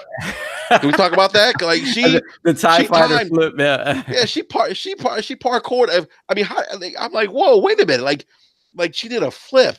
Yeah, I'm interested to see what they do with that character, because they said every generation has a legend, so they're propping her up as that. What's up? She's the most powerful Jedi. I mean, if you think about it, we've never seen a Jedi do a flip over a spaceship. I mean, think about that. I mean, you know, he's probably coming at her more than Mach 1 speed, I guess. Right. You know? I mean, I don't know, running side by side with him. Just jump. Starkiller destroyed a whole cruiser. Okay, that's true. Starkiller was kind of badass too. That's true. That is true. He literally snatched one out of space and wrecked it. Like, that is true. He kind of did a Thanos with it. Like, he grabbed it and chucked it. I remember that. Yeah. So I tell you, like, for me, what's interesting is how do they handle. Because he's a Padawan, right? He's actually a Padawan that survived Order 66. So by that definition, he was forced. You know, he had the midichlorians in him. You know, he was. So all of that. You agree that was the worst thing in Star Wars? Calvin got the script on that. Calvin got the script, and the midichlorians made their way into the script. That was the worst. Thing is, with episode 8, that is the worst. That is absolutely the worst. But the thing is, with episode 8. They sort of retconned all that and said, okay, anybody can be force sensitive now. It's not necessarily anybody that, you know, that we can sense this in, and then we take them and train them and show them how to use that force sensitivity. You know, I found that to be stupid. Really? You didn't like the fact that anybody could be a Jedi? I found that to be stupid. I like that though. I like that. I'm a huge Star Wars. I don't like that. I found that to be absolutely stupid. I thought that you're supposed to find it in the children. I thought they were supposed to show affluence in the Force, and I thought that not everybody was the same, like the little mutants. So the fact that anybody can be Force sensitive, this is like everybody get a trophy. I'm sick and tired of you guys. That's not everyone can get a trophy, though. What you're saying basically is that the participation trophy ideology has gone all the way into the future. All the way. No, it has into my movie. I disagree. I think it shows that that you don't have to have the name Skywalker to be force sensitive. Well, not all of them. You don't have to, but it can't be just everyone that just wants to be a force sensitive. Samuel Jackson is not called Skywalker. Listen, the funny thing is, Sky, like, you know, Luke was supposed to be like something that didn't happen often. Like, you know, he's supposed to be someone that came around hundreds and hundreds of thousands of years, and like a prodigy. Like, this and that. Now they act like everybody can be a prodigy. But Attic, isn't it what's fascinating about Rey's character is that she seems like OP, like compared to Luke. To me, she seems more powerful than Luke. Right, and I think like the fact that people scale that high. the fact that I don't think they're retconning the whole that she doesn't come from any sort of lineage, right? So they're leaving that. So I think if you look at the marketing department for she a Skywalker, no, and that's the thing. Is she a Skywalker? Or I think she better be a damn Skywalker because I'm thinking Skywalker right now. She better be a damn Skywalker. If she is not a Skywalker, and they say she's a Wookiee Wooka, I don't. Yo, listen, right now I'm at the point right now. Like I believe in winners and losers. Okay. I believe in that. I honestly believe in that. I believe that when we both step on the basketball court, somebody's gonna win and somebody's gonna lose. Somebody's gonna hold that L, and you have to water boy push. There's a trophy too. No, I don't. I'm tired of that. Everybody get a trophy. No, everybody is not a Jedi, bro. You are not a Jedi. It's a special gene, and if you ain't got it, you get thrown overboard. You know what I thought was hilarious? It made you think that one dude was a main character, and then they just phased him out. But I like the fact that they're showing that you don't have to be a Skywalker to be like this awesome Jedi. I like at the end of the day, look, like I get that, but between the massacre that the Jedis took, there's not many people and many bloodlines that could be that powerful, and now they haven't everyone be that powerful. Like, well, but I don't think they said everyone though. I mean, they showed that kid at the end of the last episode who was force sensitive, and that was him. That was only once the you're gonna see the janitor to get some less Star Wars. That's exactly what I'm talking he's about. He's gonna have a mop lightsaber, man. Mop lightsaber. It's gonna be a combination of mop and lightsaber. When you see somebody who's never picked up a lightsaber go toe to toe with a Shogun assassin, shut up, man. Like, shut up. That's like you in the ICU. Put him in the ICU. First of all, it shouldn't have turned on. I don't even know why his joint turned on. I'm sitting there like, why is your joint turning on? I said, what are you, the Black Jedi Knight? Like, who are you? What are you, kin to Samuel Jackson? They made you think he was going to be something, and then he just kept getting worse and worse. Like, but you know what I felt like the story that Disney's doing with this? I know you guys are gonna really hate me for this, man. I'd rather play Halo 5. I'm gonna love you more. Go ahead. Oh, wow. I didn't mind Star Wars Episode 6, but I was like 7. It was I was done. Like I was like, but it was a rehash of it was horrible. It was horrible. Like they bring people. First off, they don't answer half the questions they give you. Then they put people in the show in the movie that they haven't even really talked about. He just showed up. Oh, that's the dude that's doing nothing. Then you have a Jedi Master that's supposed to be equivalent to Yoda, doesn't notice the Force is being used to his right. Like, I don't get it. real quick shout out to the chat. 410 Christopher Hart. Apparently, Tiger Woods is back on top again. Tiger just won the Masters. He won the Masters. He won. Yep, he just won. Yeah, he won. Oh, all the way back to the top of the mountain, man. Hey, I just want to bet. His wife again. That's probably. I just want to bet. That's right. Tiger Woods is back. Attic is crazy. Tiger Woods is back at the cat house. God bless. Thank you, Tiger Woods, for getting back to perform. Wait. You got his word back afterwards to celebrate? He's back in the cat house. God, that's right. To celebrate? That's right. He goes to the cat house to celebrate. He's there on every weekend. Shout out to Tiger Woods. All he needed back to his all form. He needed to do was go back to his infidelities, and he'd be fine. Shout out to Tiger, cheating Tiger. You know what it is, man. You know what it is. It's motivation. He's like, if I want to get this little something over here, I gotta have that money, man. Yo, you know what's great? Hey, you know what? I'm actually watching this now. He's actually walking down with his son, which is actually just wow. I mean, what a picture moment. He's people half his age there losing to Tiger Woods. I'd be so upset. I got news for you. I was watching it early on, and he was down, I think, 4 strokes, and they were saying that the guy that was at top was really just unbelievable. The fact that Tiger came back to win this, it just goes to show you that the talent that dude has is crazy good. You know, he's been battling injuries too, Boom. Yes, sure he has, with his knees especially. Yeah, his knees is back. I mean, but I feel like the last 2 years he's kind of been knocking at the door, you know. Yeah, he's getting better and better. Absolutely. Yeah, winning a major. Yeah, maybe Tiger's force sensitive. Yeah. Wow. I can see that. The guy is great. So with that last comment, let's move on to our next Lord topic. Sol, let me get some love. I wanted to throw some in. Sure, let's go. Let's throw some in, because I might could only be for like maybe 2 topics. The chat. He's been talking in the chat. Now, 2 things. One, if we could switch the order, because I definitely want to touch on that control. I know that. Oh, okay. And then the second thing is some hot off the press. I don't know if y'all saw the Eurogamer article in reference about to Bungie? Yeah, I wanted to actually bring that up, because gotta can we talk touch- about that right now? Yeah, let's right now. Let's All right, touch on that. Let's go, Cog. Yeah, so it looks like, the report just came out from Eurogamer, and apparently Jason Schrier was on a recent episode of Split Screen Podcast, and he made a comment, and he's talked about, how Destiny 2 would fare post Bungie separation from Activision. And he intimated that while Bungie had been keen to make character transfer a reality, its exclusivity partnership with Sony prevented the developer from pressing ahead. He said that I heard Bungie wanted to do character transfers for PS4 and PC before Forsaken came out. He said, but Sony wouldn't allow it. Schrier said, Sony is like, we want people to associate Destiny with PS4, even if that means screwing over other players. So I thought this is mind-boggling to me, because obviously, Attic and I go back with this. It's one of the strangest exclusivity deals we've ever seen in the history of gaming, and still is. And now our Activision thing is going to be ending. We know right now there's a current bug right now where I believe Xbox guys and PC guys are able to play with an exclusive gun, exotic, called the Wave Splitter. They just nerfed it. They just locked it. Dude. Right, they locked it out. So we know we under the impression that come September.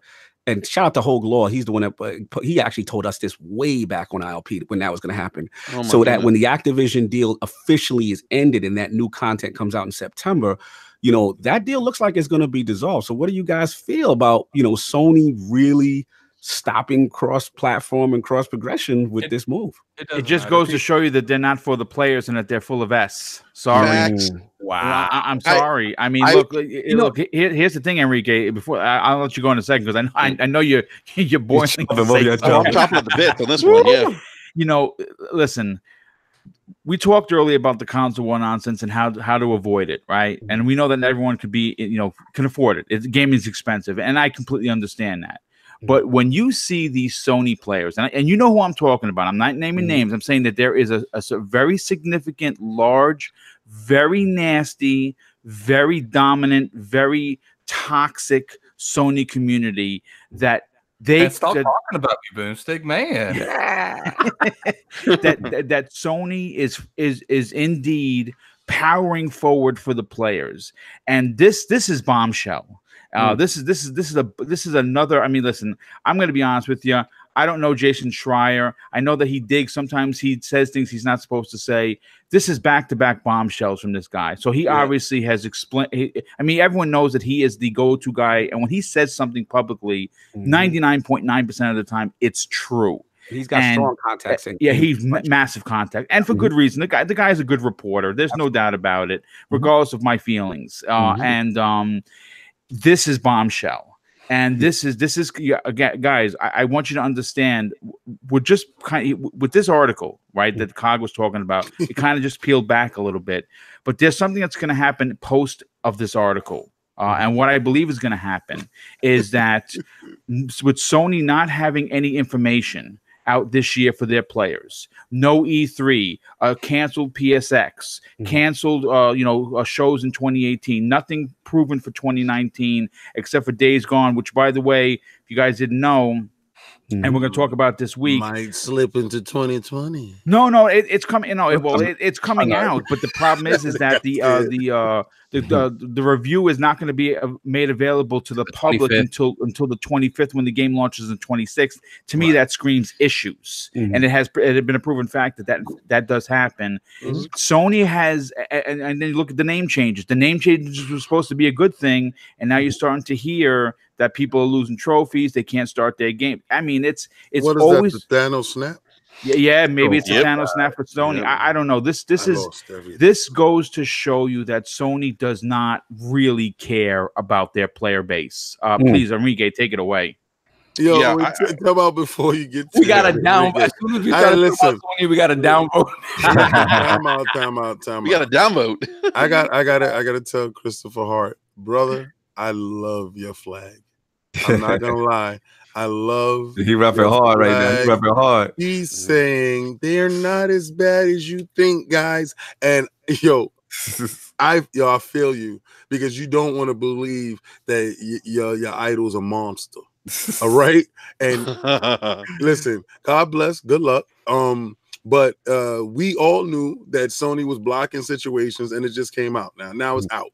All right. So, but I do love your fandom, and I do respect it, brother. And I'm glad you're here every week to hold that flag. Thank you. I'm going to start off my little rant real quick with what he just said. When Xbox wants to make beneficial moves for their own purposes, y'all say nothing. No, that's not true. The issue I have is when you are when you are Sony and your mantra is we're for the gamers, and you do shit like this, excuse my language, you're not for the gamers. You're for yourself. You are for yourself. You are not doing anything to benefit the gaming community. When you say we want people to associate Destiny with PS4, even if it means screwing other players, that is terrible. Sony, have you not learned from your mistakes for PlayStation 3? I'm telling you guys, I wouldn't be surprised if next console generation, if the Xbox is the leader in next gen. Well, are you foreshadowing out of arrogance? Yeah, because of arrogance. But wait, they do that all the time. But like they flip flop it. Like one is winning, the next is losing. That's hubris. It happens. But King, we're seeing that hubris though. We're seeing it again. We're seeing it really bad.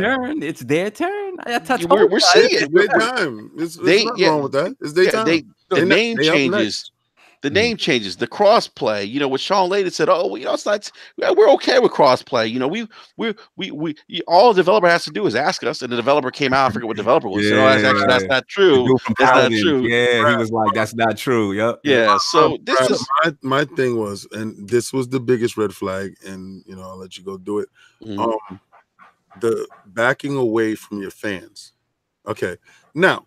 When you back away from your fans from E3, okay, let's say, all right, fine, we're going to back away from the fans. Backing away. I think that's the most disrespectful thing they've done in years. That's completely disrespectful. But this is where I knew it was serious. When you back away from your multi-platform partners from displaying their wares on a stage, and you have promotional rights to these games. Like, you have exclusivity deals with multi-platform games first, that they console launch first on your system. Final Fantasy not there to promote said game. I have noticed that. Like we got stuff like Kingdom Hearts Day and Day. Like it's like they're losing that vantage point when it comes to getting stuff on their platform first. Oh, gotta pay the bills, y'all. Oh, what's up?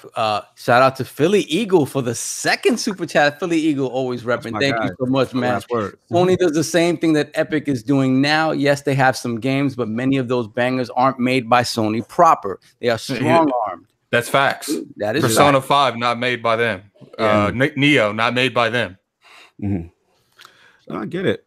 It's Uncharted. Finish, bro, because I want something too. I get that they're also the market leader, and that's why they're going to get those deals. But I think if your mantra is for the gamers, and this has been since 2013, live by that. Like live by that. I mean, and mad shout out to Jason Schrier, by the way. Yeah, his investigative. This is back to back bombshell news stories, dude. Right. I mean, he's I don't know if he's going to win any awards for it, but he's certainly definitely opening up doors where if stuff EA's like hosting it, definitely not winning. But that's my biggest issue, and it's always been my issue with Sony. Like their mantra's always been for the gamers, but then they do stuff that's for the gamers. Don't do stuff like this. That's terrible. Yeah, that is terrible. I mean, think about that message. We don't care. We want it on our platform. And I get it. Like you're a business, you want to make money. But if your marketing mantra is that, then you don't believe that. You know what it shows me though, BRAP? It just goes to show, in my opinion, the power of Fortnite.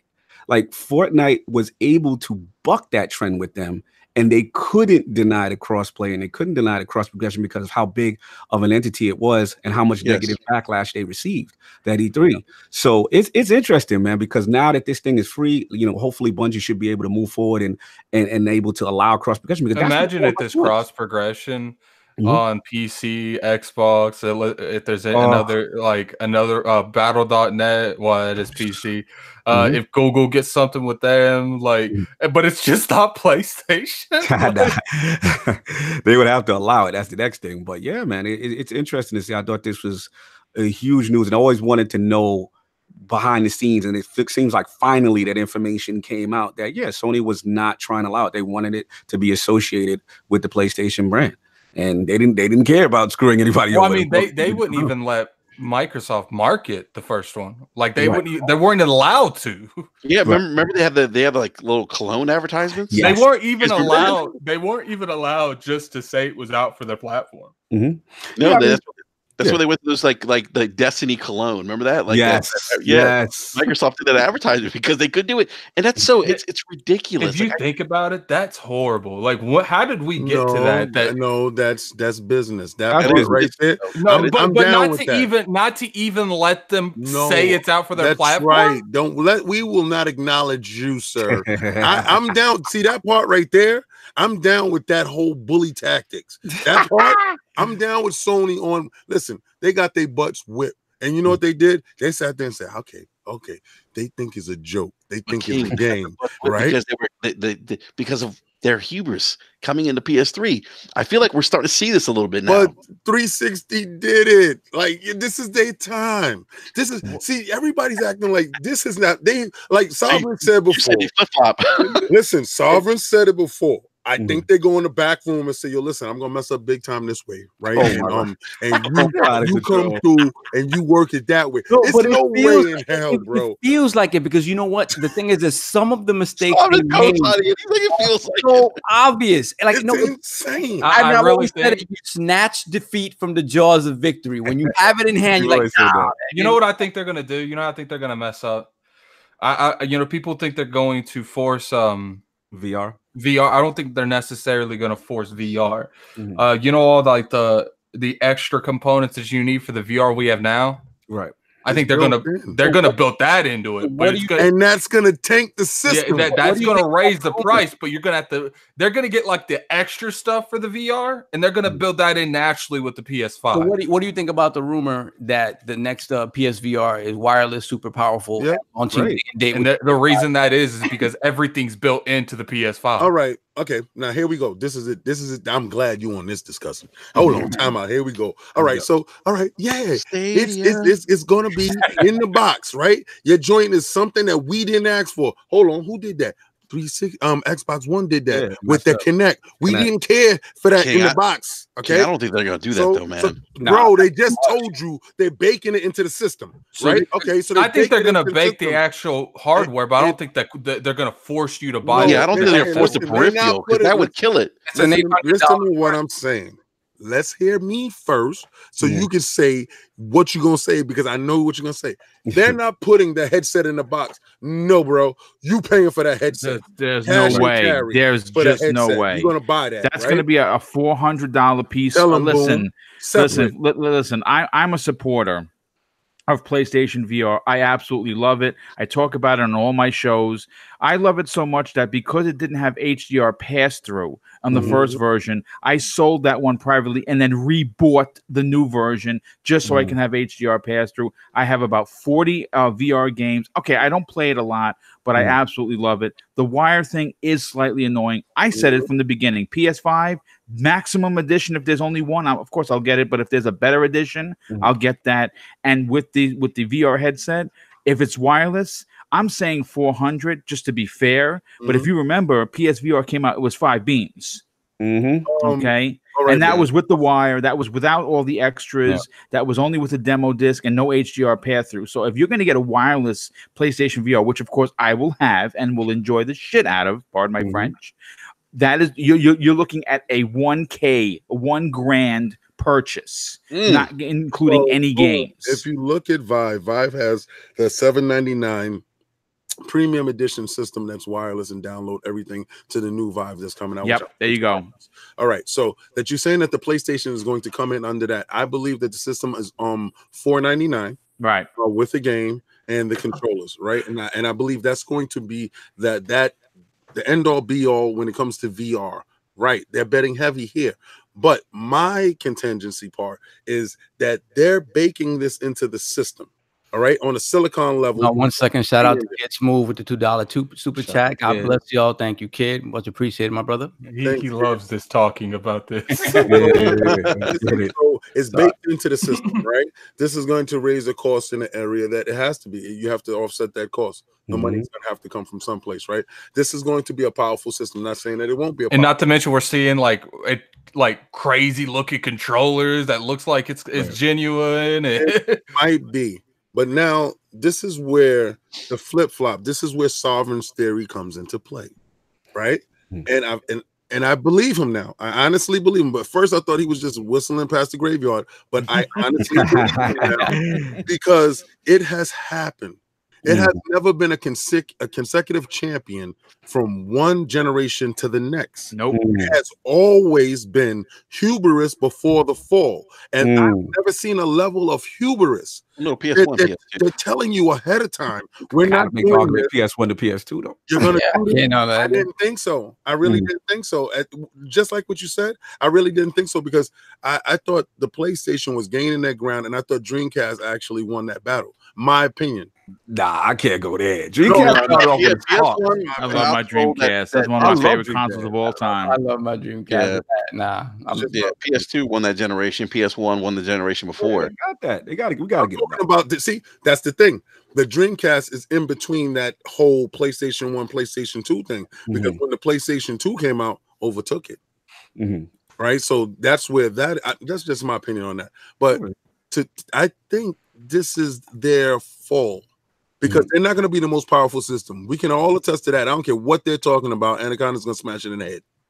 Right? Yeah, it's true. So you like have that statue back there is going to do. Yeah, you see, Microsoft is gearing up to bash that forehead. So, okay. So now they're betting on you guys who is going to bring their library forward like an Apple type of thing. They didn't care about you before with you bringing your library forward, but they saw how beneficial it was for Xbox. So I think that's a plus for you guys, right? Because I really haven't brought anything digital with them because I was afraid with Sony. In particular, Microsoft, I wasn't afraid because they showed that digital stuff was carrying. So I wasn't afraid with buying digital. I was listening to Cognito the whole time. At first, I was tell Cognito to tell you, I was saying, no, I'm not doing that, bro. I'm not doing digital. I'm scared. And he's like, shut up. I'm doing all digital. Whatever you doing, team lazy. Team not put this in. Yeah. And then I acquiesced at what he was saying. It was right. Sony had me afraid. Now I see that they're going to move their stuff forward. I can buy a little bit more digital stuff, and I see they know that's a benefit.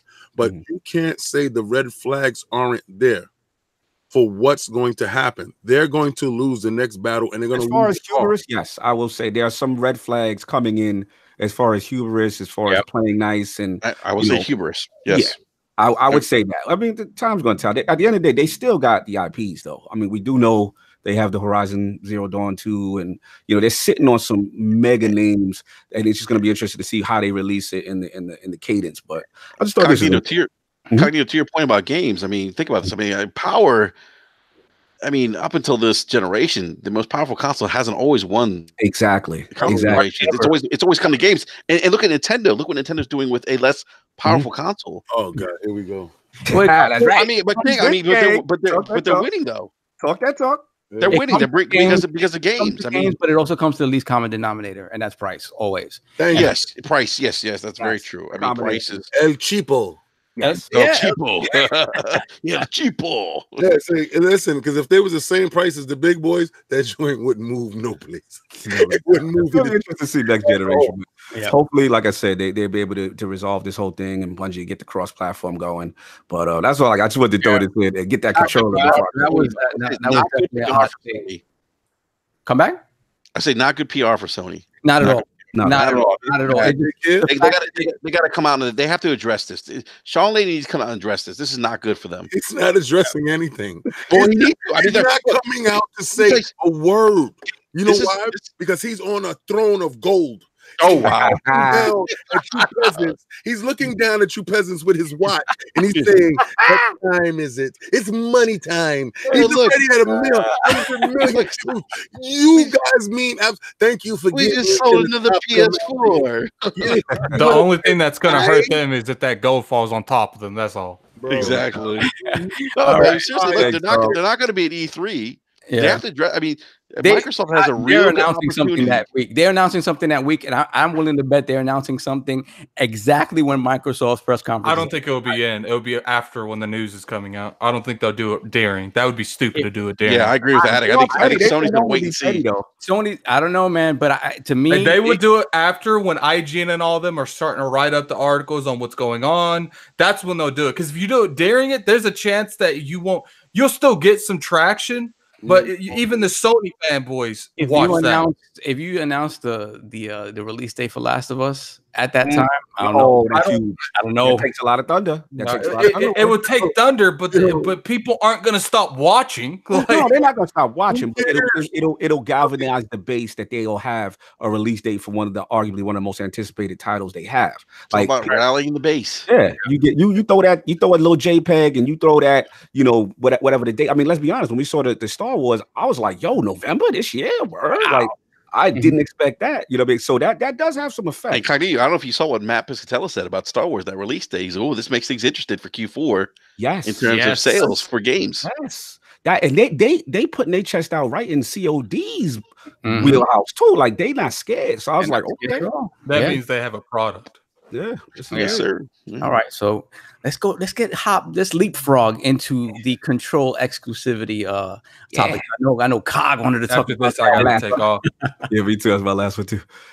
All right, so let's talk about it. So there's been some talk about basically the deal that 505 Games made with PlayStation to have exclusive content for their version of Control.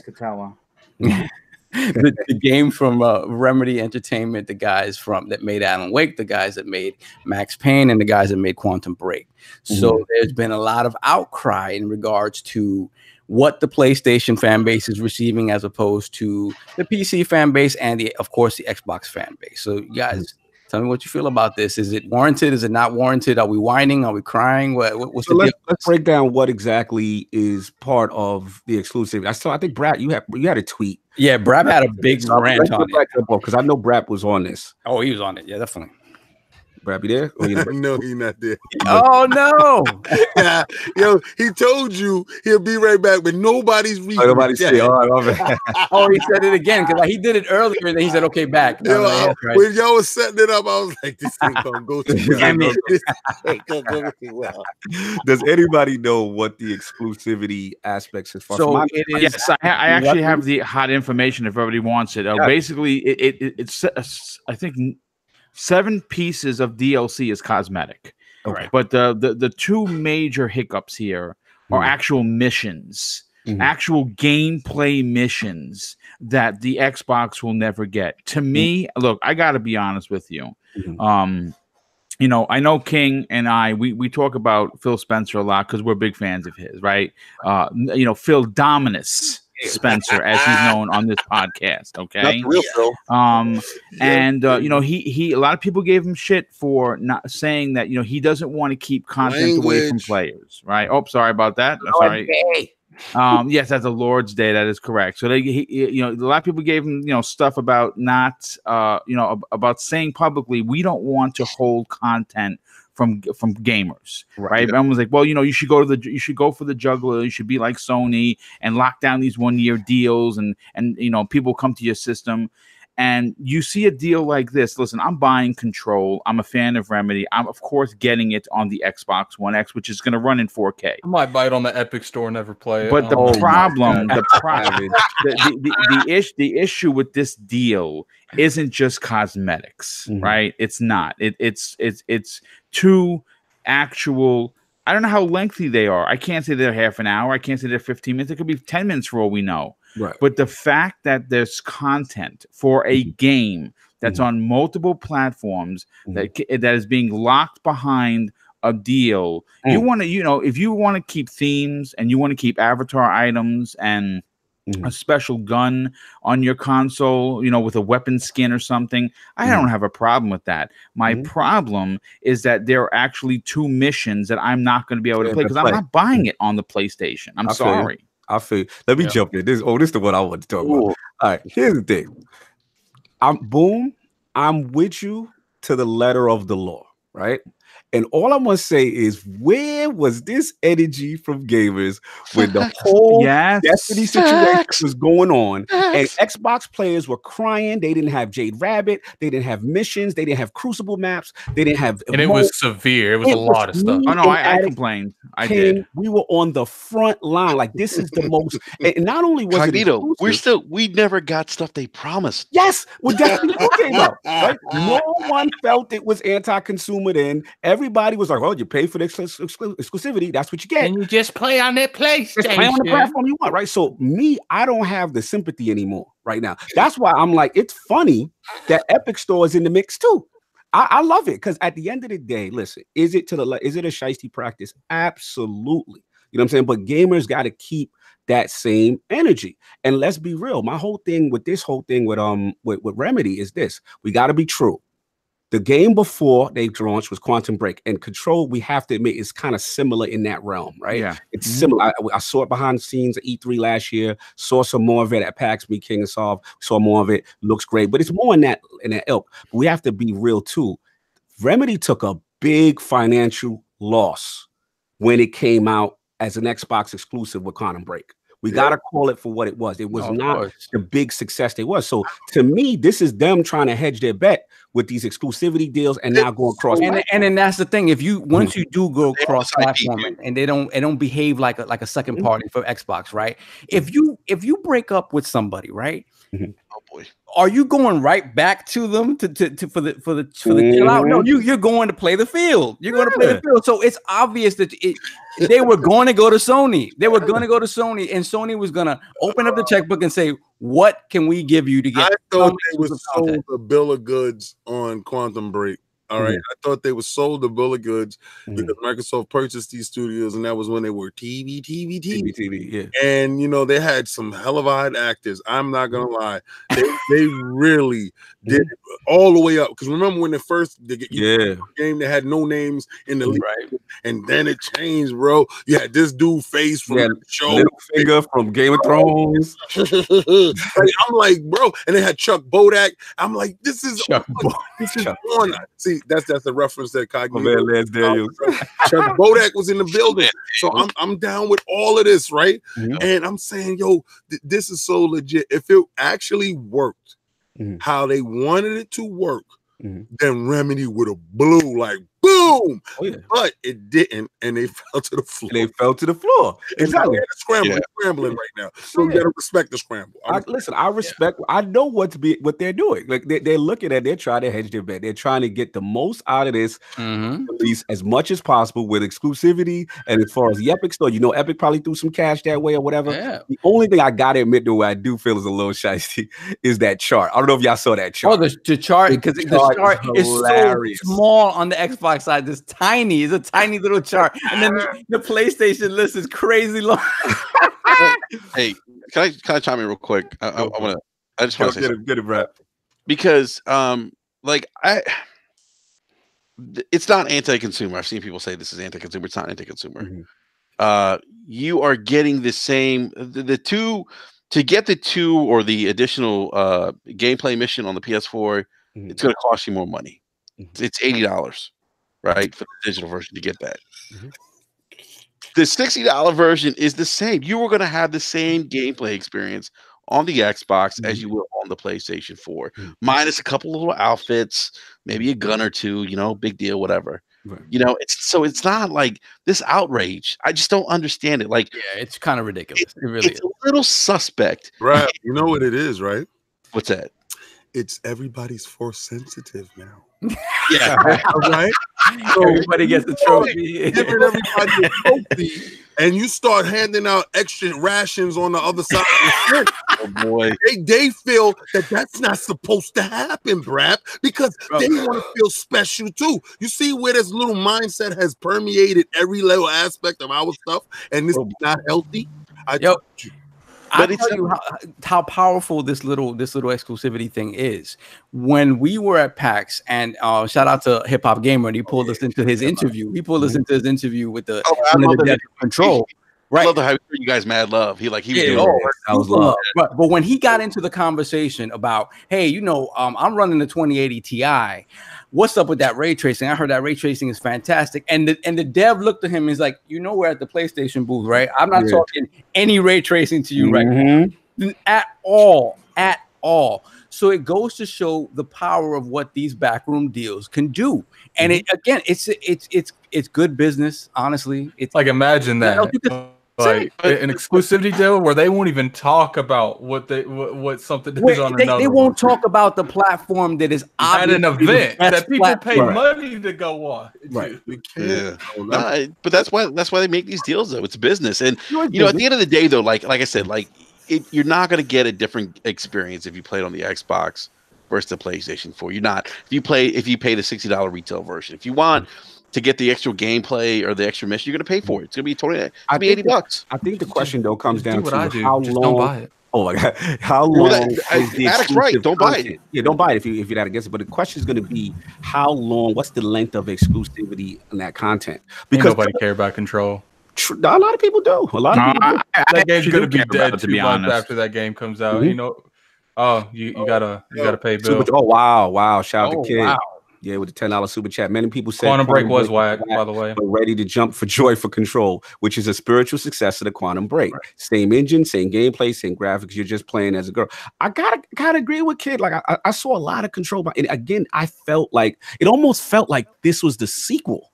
Yeah, with just a different protagonist for sure. Immediately it feels like it's an evolution of what they tried to do with that, minus all the TV stuff. Isn't it like, I heard it's like a supernatural type of thing? Like I've heard people say it's a combination of like Alan Wake and they took all the assets, right? Here goes King. I love it. They took the assets of Quantum Break. They took a bath in that. They using them same assets. They gonna get that money back, King. That's what it is. Riku. I don't care who's the boss. The boss. Listen. I got an idea. Check this out. Listen, everybody in the room. Remember that thing that we was kicking around earlier?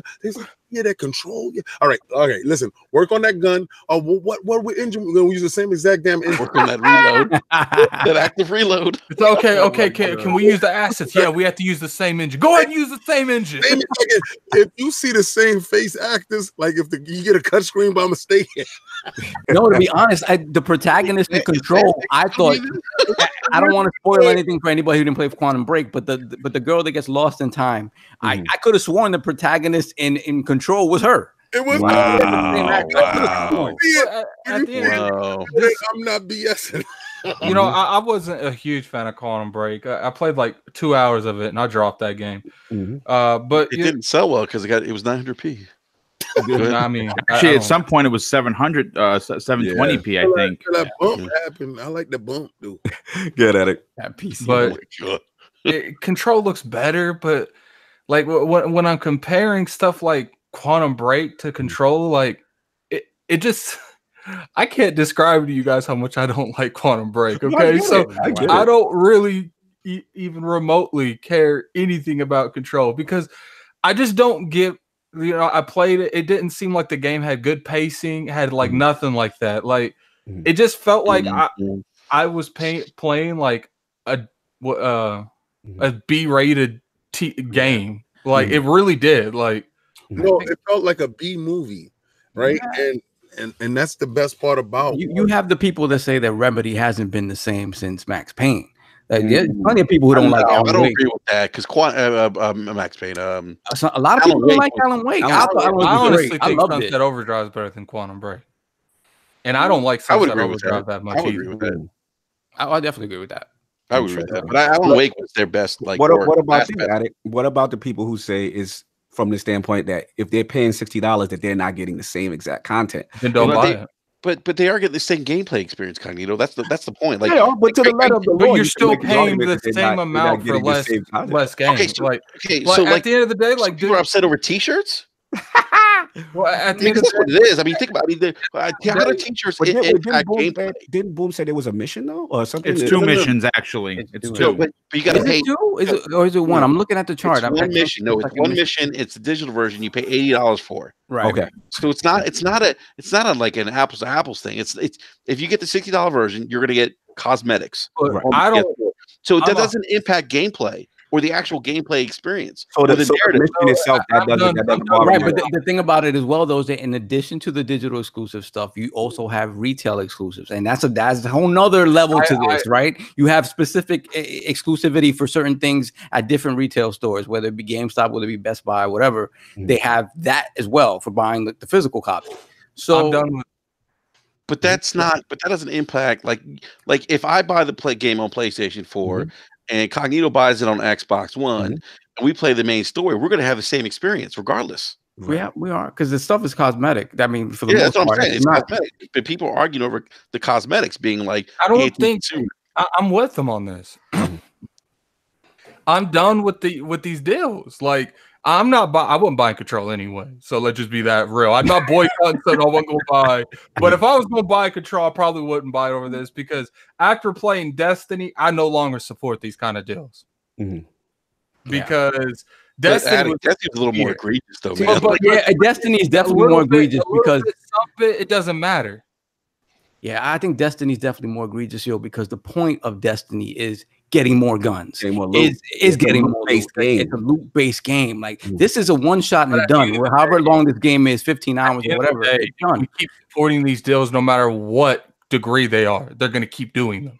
Right. Yeah, but you got to pick your battles too. I don't know. Don't pick any of these battles. Let all these battles stay in the stable. Because if these games start flopping because they're doing stuff like this, they won't do them anymore. Listen, that's true. Addict's at a point. If people don't buy them, they won't do it. You got Sony out here. You got Microsoft out. Everybody's trying to grab a piece of this pie, and then soon Amazon gonna jump in there, and then in no way, shape, or form, and then you're gonna have to be buying levels all over the complete chicken. In no way, shape, or form should it be okay for any company to split their game into pieces to give it to other platforms. Wow. Like it just shouldn't be. Like it's the game. You should not be sold that piece by piece. Tell me why. Because listen, here we go. No, I hear you. But like you said, because you have a duality that's going on inside of you, you expect this, but then you turn around and say, then don't buy. And that's that part right there, that don't buy guy. That's the right guy. The expectation dude, expect nothing. That don't buy guy, that's the guy that's going to dictate how the market is going to go. That's facts. You don't like what's going on right over there. If the masses do not buy from the Epic store and they go over there and they buy the one from Microsoft store, whoever, then that thing didn't sell and it wasn't a good experiment. It was a failed project, and they won't go there and revisit that again. So I don't mind timed exclusives. I don't mind exclusives in general. I do mind selling pieces to games to other people for the highest bidder. You shouldn't cut stuff out of a game to make more money off the game and then sell the same product to another consumer for the same price. Yeah, let's be real. I mean, the whole practice of DLC is that, in a sense, right? That's literally what the game industry's been getting away with, just DLC and stuff that should have we been wouldn't have in the game. DLC if people bought single player games. I mean, that's the thing. We wouldn't have DLC if people held these dudes to a standard. Because when games used to come out before, they were complete games, and that was it. That's what I'm saying. Yeah. Stop shop. Once the online happened, they saw a new revenue stream, and in a way that we can piecemeal half-baked, broken games to you, and we can on the damn fly, like the PC's been doing for years. So everybody's been talking about, they don't want to be PC, but every day we get closer and closer to being exactly that. A PC that's inside your living room, hooked up to your television, and there's nothing different. Pretty much, yeah. Like at the end of the day, you give these companies an inch, they're gonna throw a couple football fields. That's always the case. Microsoft at the beginning, they were doing this early access thing to like 1 or 2 games. Now every first party game they have has an early access program. Right. Like and you know why? Because stupid people like me, they're banking on that thirstness. It's the same thing. Like I guarantee you, if this kind of practice continues, like the middle of next generation, you'll start to see massive stuff. Like almost every other game has a Destiny agreement. Yeah, that's true. That's what scares me about the future of gaming. Like I think about single player experiences, and I think about the what I call the Fortnite effect. Yeah. Like what's gonna happen? Like Pete, because I look at my kids, like their expectation of gaming is so much different than mine. Yeah, like so I don't know. And I think that's going to continue to evolve. That's going to be one of the big things to look at as these new consoles get announced and all this online, whatever this cloud connectivity and stuff gets kind of put out there. It's going to be how our expectations as old school gamers change. And we're done, son. Because listen, are we dinosaurs? Yeah, we're done. We're definitely dinosaurs. That's our expectation was a complete game. That is done. Yeah, you don't get a complete game no more. We go into the store now knowing, or we sit on our couch knowing that the game we're purchasing right now is not going to be the same game 6 to 8 weeks from now. I mean, you haven't even been done on a DLC standpoint. The original Destiny Crota was done. And they locked it on the disc. Like they didn't even. It was done. They locked it on the disc into the first DLC. Yeah. So these practices will always continue to go forward, but what they're doing is they're beating you into submission. Okay? And but we can lay down, bro. That's all it is. I feel like as consumers though, we could stop that. You speak the wrong. We're not gonna do this. You know what you can do? You don't like this, Brad. What you can do is you can buy an arcade machine. You can go lock yourself. Give me the blue light, man. You don't have to talk to nobody. You can play your game complete by yourself. Now, you want to engage with others and you want to play how others are playing right now. This is the only way. Is get down and lay down. Yeah, I just think when I said you have to pick your battles in that regard though, because they're gonna listen. Obviously, the Destiny thing was egregious. That was crazy. This. Less so. I don't know that how many people are really going to soapbox for this, right?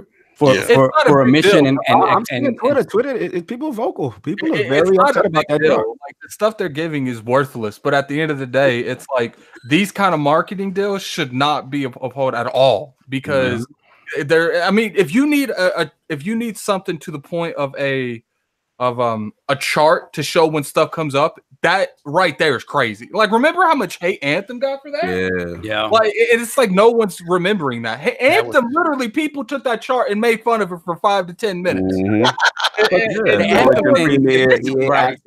Anthem thing was that they messed up with how they released the game. They allowed people to access it early on some platforms and not. It was messed up. That was just messed up because you didn't control the narrative around the launch of the game.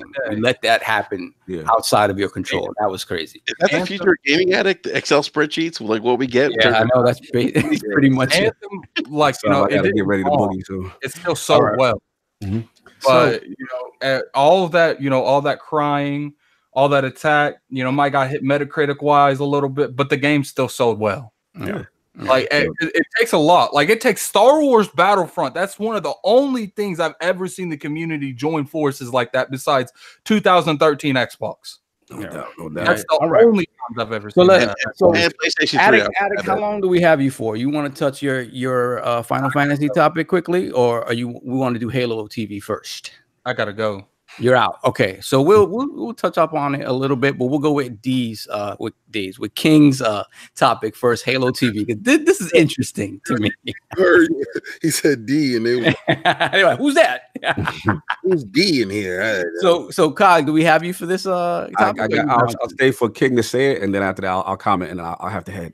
Cool. All right, so the Halo TV series, they're talking about they're actually gonna do it. All right, so we've been dying to get the movie, we've been dying to get the TV shows, and all the stuff is coming. Now, this guy from 343, executive producer Kiki Wolfkill, I think that is of the best names ever, said that they're gonna stick to the adaptation of 343 properties, but according to Wolfkill, they're not going to stick to canon at the expense of what makes sense. So this is what might change. Locations, dates, and ethnicities of the characters. So when we say stuff like that, we might get a Puerto Rican.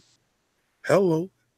That's the Chief. It might happen. And I'm all for diversity. So my thing is, when I read Puerto Rican Master Chief, yes, brother. Why not? Let's go. I'm all about being across the rice and beans. I'm about all of this. Rice and beans. My eyebrow went straight up and said that this is the time that they're actually going to push the narrative forward and bring some change to a universe that has been stagnant and stuck in its ways. And I just wanted to bring that to you guys to see. I'm so tight that Addict is gone because I know he'd be livid right now. Well, I mean, look, real quick. I mean, you know what? Cog, do you want to give your point? No, go, Boom, go. Okay. I'm okay for change. Obviously we've seen it in Marvel Comics with Spider-Man, right? We've seen him. We see Miles Morales. He's a fantastic character. His backstory is magnificent. Family, multiracial, really great story. They're not changing Master Chief's race, creed, color, or anything. They're not going to do that because we know what John, 117 is underneath that, who he is, right? But we don't actually really know. So they could, change it. And you know what? He's gonna still be the Master Chief, regardless of what race he is, right? I mean, I mean, if people really kind of put their stake in the ground, I have to question their humanity because it's a game. Number one, number two, does it really matter who saved the world? 600 times, right? Doesn't really matter. But I think that the statement from Kiki Wolfkill, which by the way is an awesome name, and I see she actually talked a lot on the last Inside Xbox. Right. She was on there. She was talking about the Halo experience, which is dope. I think if they're going to make some changes, I don't think they're going to be so egregious that people are going to be running for the hills and burn Halo flags. I think they have to make the show livable and understandable, to people that are first going to just, because you got to remember, not everyone knows about Halo. Yeah. So you're going to get a lot of casuals. They're going to be like, what is this new space series? And that might be their first iteration of the Halo universe. And I think, besides catering to the fan base, they also have to cater to new people joining the fray. No, it's interesting. I mean, look, all this stuff as far as inclusion, that's long overdue, right? With diversity, I agree. 100%. We definitely want to see that. I think where it always comes down to is when there's a fan base that has beloved characters and then that ethnicity or sexuality or whatever gender is changed, then certain people who have an attachment to the character, let's just call it for what it is. We all know this subject is about Chief in a sense because people go feel certain groups may feel away if that is changed, and I just find this kind of stuff it's hilarious to me. None of this stuff really affects me per se, but it's always interesting to me when I see games do that because not to get too political, some people are like, oh, it's a SJW thing. I mean, even your video, Solve, when you did the Kingdom Come Deliverance, right? Exactly. I look at the comments and shout out to Solve, shout out to King. Y'all killed that. 20,000 views. Wow, that's amazing. But it's funny, I was watching about the Woman's Lot DLC. right? And people are sitting there like, why is this chick able to fight? And this is not, you know, and they're going in. Sexist. They are going, and it's just really interesting to see that these type of things really affect certain groups of people.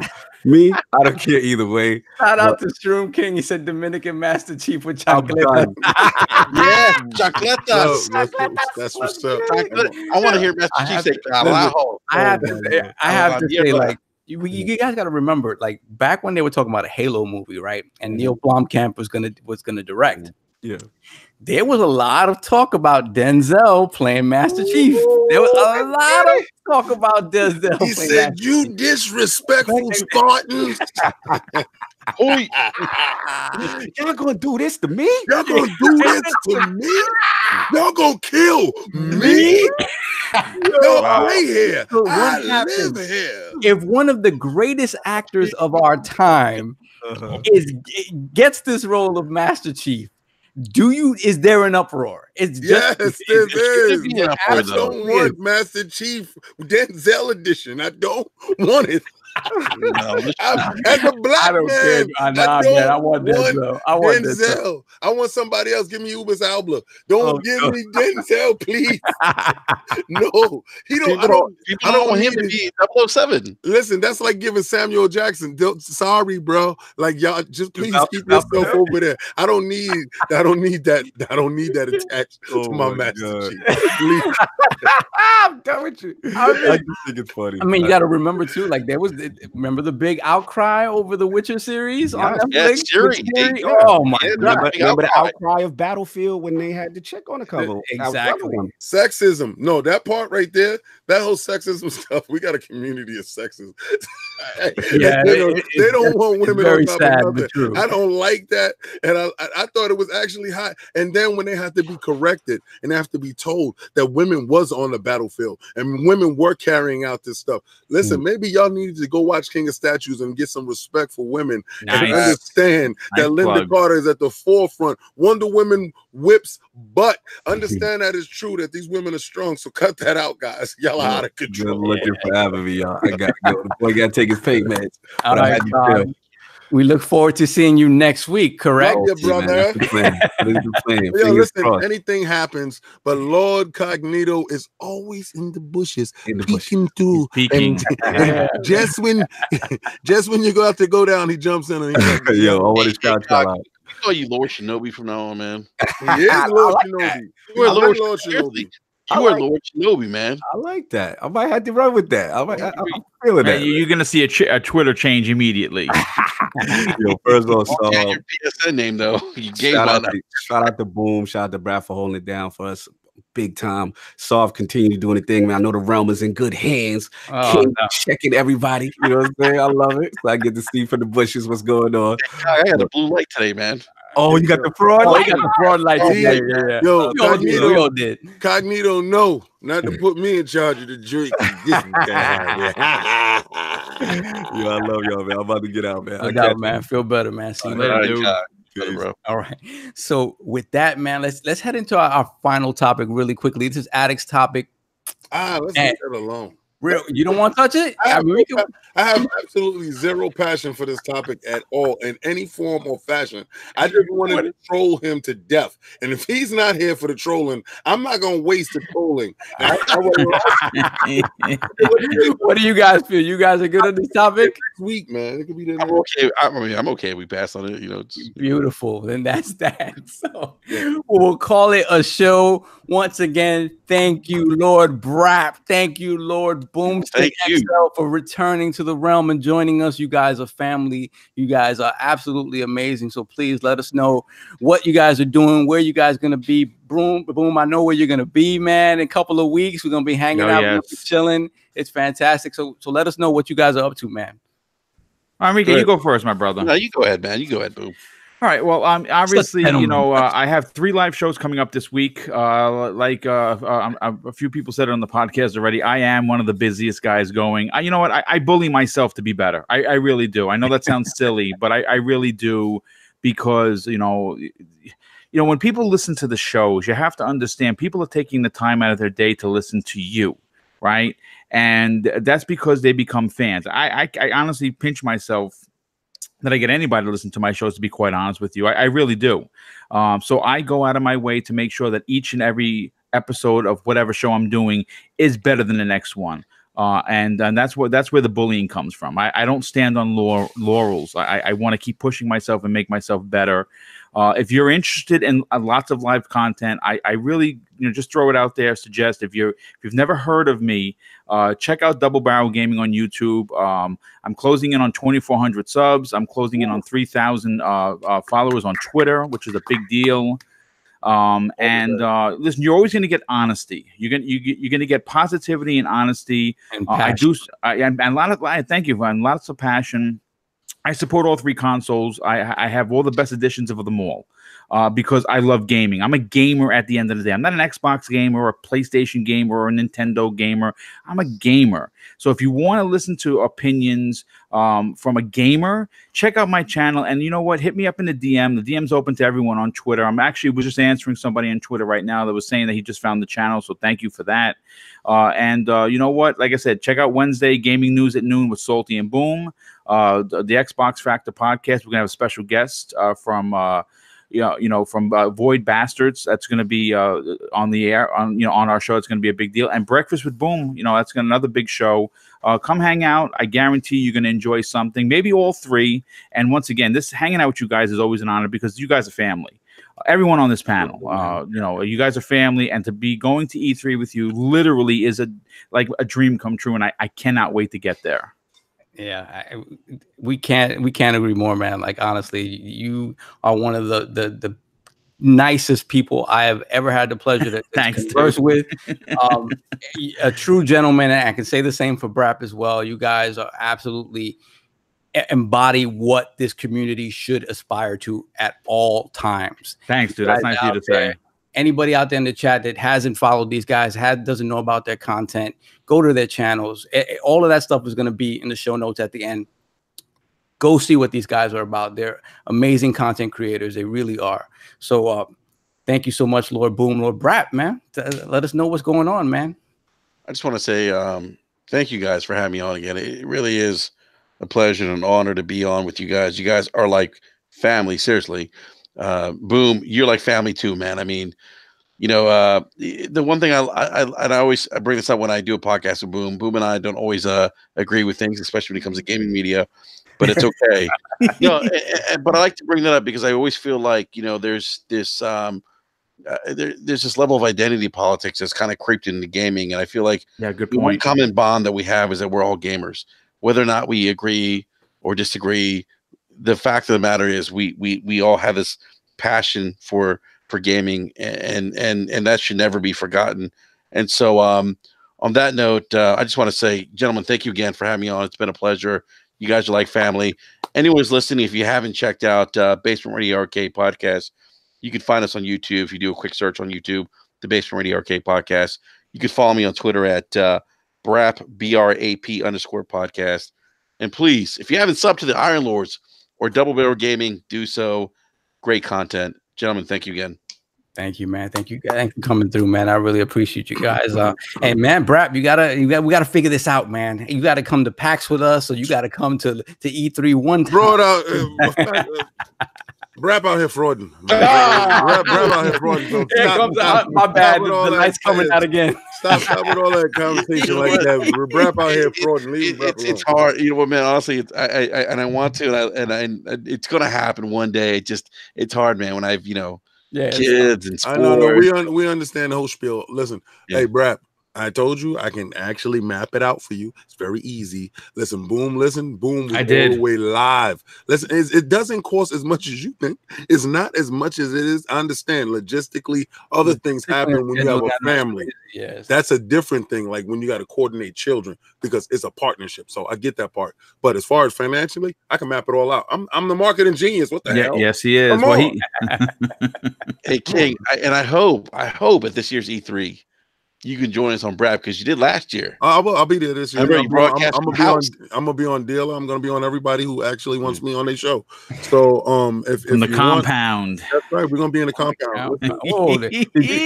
Have you seen the compound? Oh, I have seen it. Oh my Lord! I saw last year's compound, and Lord King gave us the tour, and we saw Sam, we saw Cognito. This year's compound. This year's compound is a step up, and next year compound. What? We're gonna be in Beverly Hills, dude. I got news for you. I got news for you, Enrique. This compound is such the real deal that I was on the corner and I was collecting cans to make sure that my payment went in to the head of the Iron Bank to make sure that there was no hiccups in this. I was getting the room that I was promised. Because yeah, you know how that goes. I can tell you this right now. I showed it to my brother, and he was like, "Yo, this is dreams. What you showing me, Craig? Mental man. What's up with he's got to come with us too, man. You know what? I gotta get we're gonna try and work something where he comes with us next year because we were talking about it. He just bought a house, he just bought a home, so you know money was a little tight. So, but yeah, next year we may get Neo Mental and Double Barrel Gaming to be at the same place. Fantastic. So again, thank you guys for coming through. We love you guys, much appreciated. Lord King, tell everybody what you're up to, bro. Let's say this. I know is there KOS coming our way? Oh yeah, of course. Every week Wednesday. Let's go. Every week Wednesday at 7 a.m. I'm giving you that real. I'm giving you that real deal Holyfield feel, baby. But we got fights coming up. So we got King of Statues that's on Wednesday 7 a.m.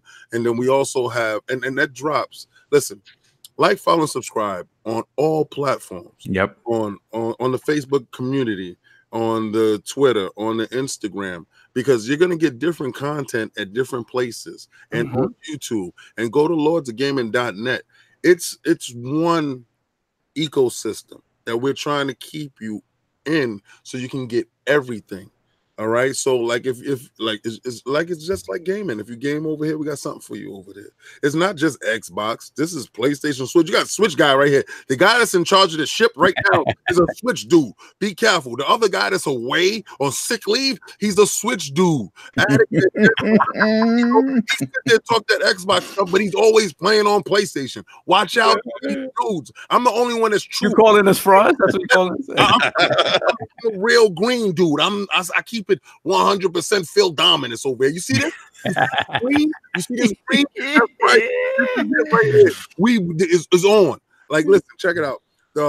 Going to E3 this year, we got some stuff that's going to be epic. I'm getting, as far as a marketing direction and a unified front, every podcast that's out there that we mess with, we're going to interact with you. All right. And we're going to do it in such a fashion that we're going to make last year's E3 pale in comparison. If you thought we were out here moving in last year's E3, and you can go to the YouTube channel and you can see all the stuff that we were doing, we will move the needle this year. I told you last year we was going to trend. Hot Monkeys Lovin' was trending with Phil Dominant Spencer. All right. So understand that we will trend again this year. How and why? You got to tune in. All right, so make sure you go like, follow, subscribe, Iron Lords Podcast. Make sure to go to the YouTube page, the Instagram, the Facebook, lordsofgaming.net. Make sure you get linked up into there because you have opinion pieces from Boom, from BRAP, from these family members that are here with fantastic pieces of writing. Beautiful. Thanks, though. Enjoy doing it too. Yeah, love it. I love these guys, and we keep it real. We're not joking around and we're playing, but we also have Combat Talk with the King, and that's going up every week because we have some really heavy hitting fights that's going through. And I changed the format a little bit. I'm gonna change it again soon. I'm gonna get a green screen, guys. I take all your information and I see how it works for me, and then I try to give you the best content with the best visuals and the best insights that I can bring to you. Shout out to Fonzarelli for always supporting me. I love you, brother. Thank you, Fonz. No doubt. No doubt.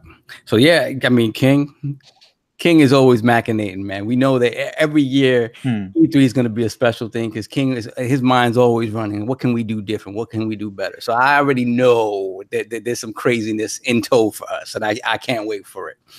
All right. So Of course, there's Lord Sovereign here. You can find me at LordSovILP on Twitter and BX Sovereign on PSN and Xbox Live. Big shout out to everybody that's in the chat today, that was listening today. Thank you so much for the support, guys. You guys are amazing. Like I said last week, you guys are in the chat like hours ahead of time. Lord Lugo is always there, like a couple of hours to make sure he's always the first one. So we appreciate that love and dedication to our podcast. We really appreciate everything, and we love you guys. Big shout out to everybody on the stream team: Lord Snaldo, L Boogie, Dino. Who else? MJ the boss. And of course, he's gonna be at E3. Yeah, MJ's everywhere, man. MJ, that the name is getting out there, man, and he's really finding his footing in terms of streaming and just being out there with us. So yeah, MJ is really coming up. So I really like what he's doing. And of course, everybody at lordsofgaming.net, you guys, you know where to go for all your gaming news, reviews, opinions. There are some amazing pieces up there. We just talked about what Lord Boom did and what Lord BRAP did. We have pieces up about Sekiro. We have pieces up about Destiny. So go to lordsofgaming.net. Check it out. Shout out to Dizzy and everybody over there on the editing team, on the writing team. We actually have a few surprises still to announce. I'll leave that to the boss to announce. But we have some things to talk about, but I'll leave that to Cog to bring up. So big shout out to that. Of course. Time out. Christopher Hart, E3 has been canceled for you.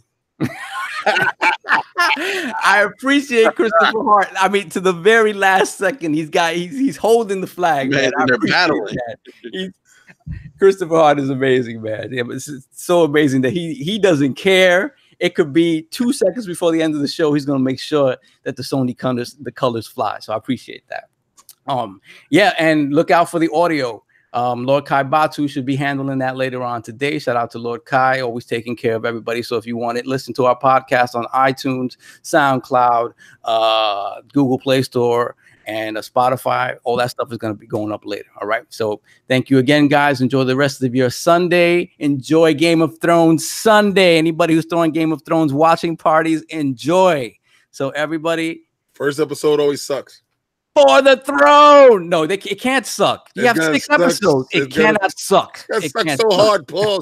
It sucks so hard, Paul. Someone's gonna die. We don't want to die. Let him die. Master Chief is gonna die on Game of Thrones. That is guaranteed. So once again, thank you guys. Enjoy the rest of your Sunday. And we're out. Peace. Peace.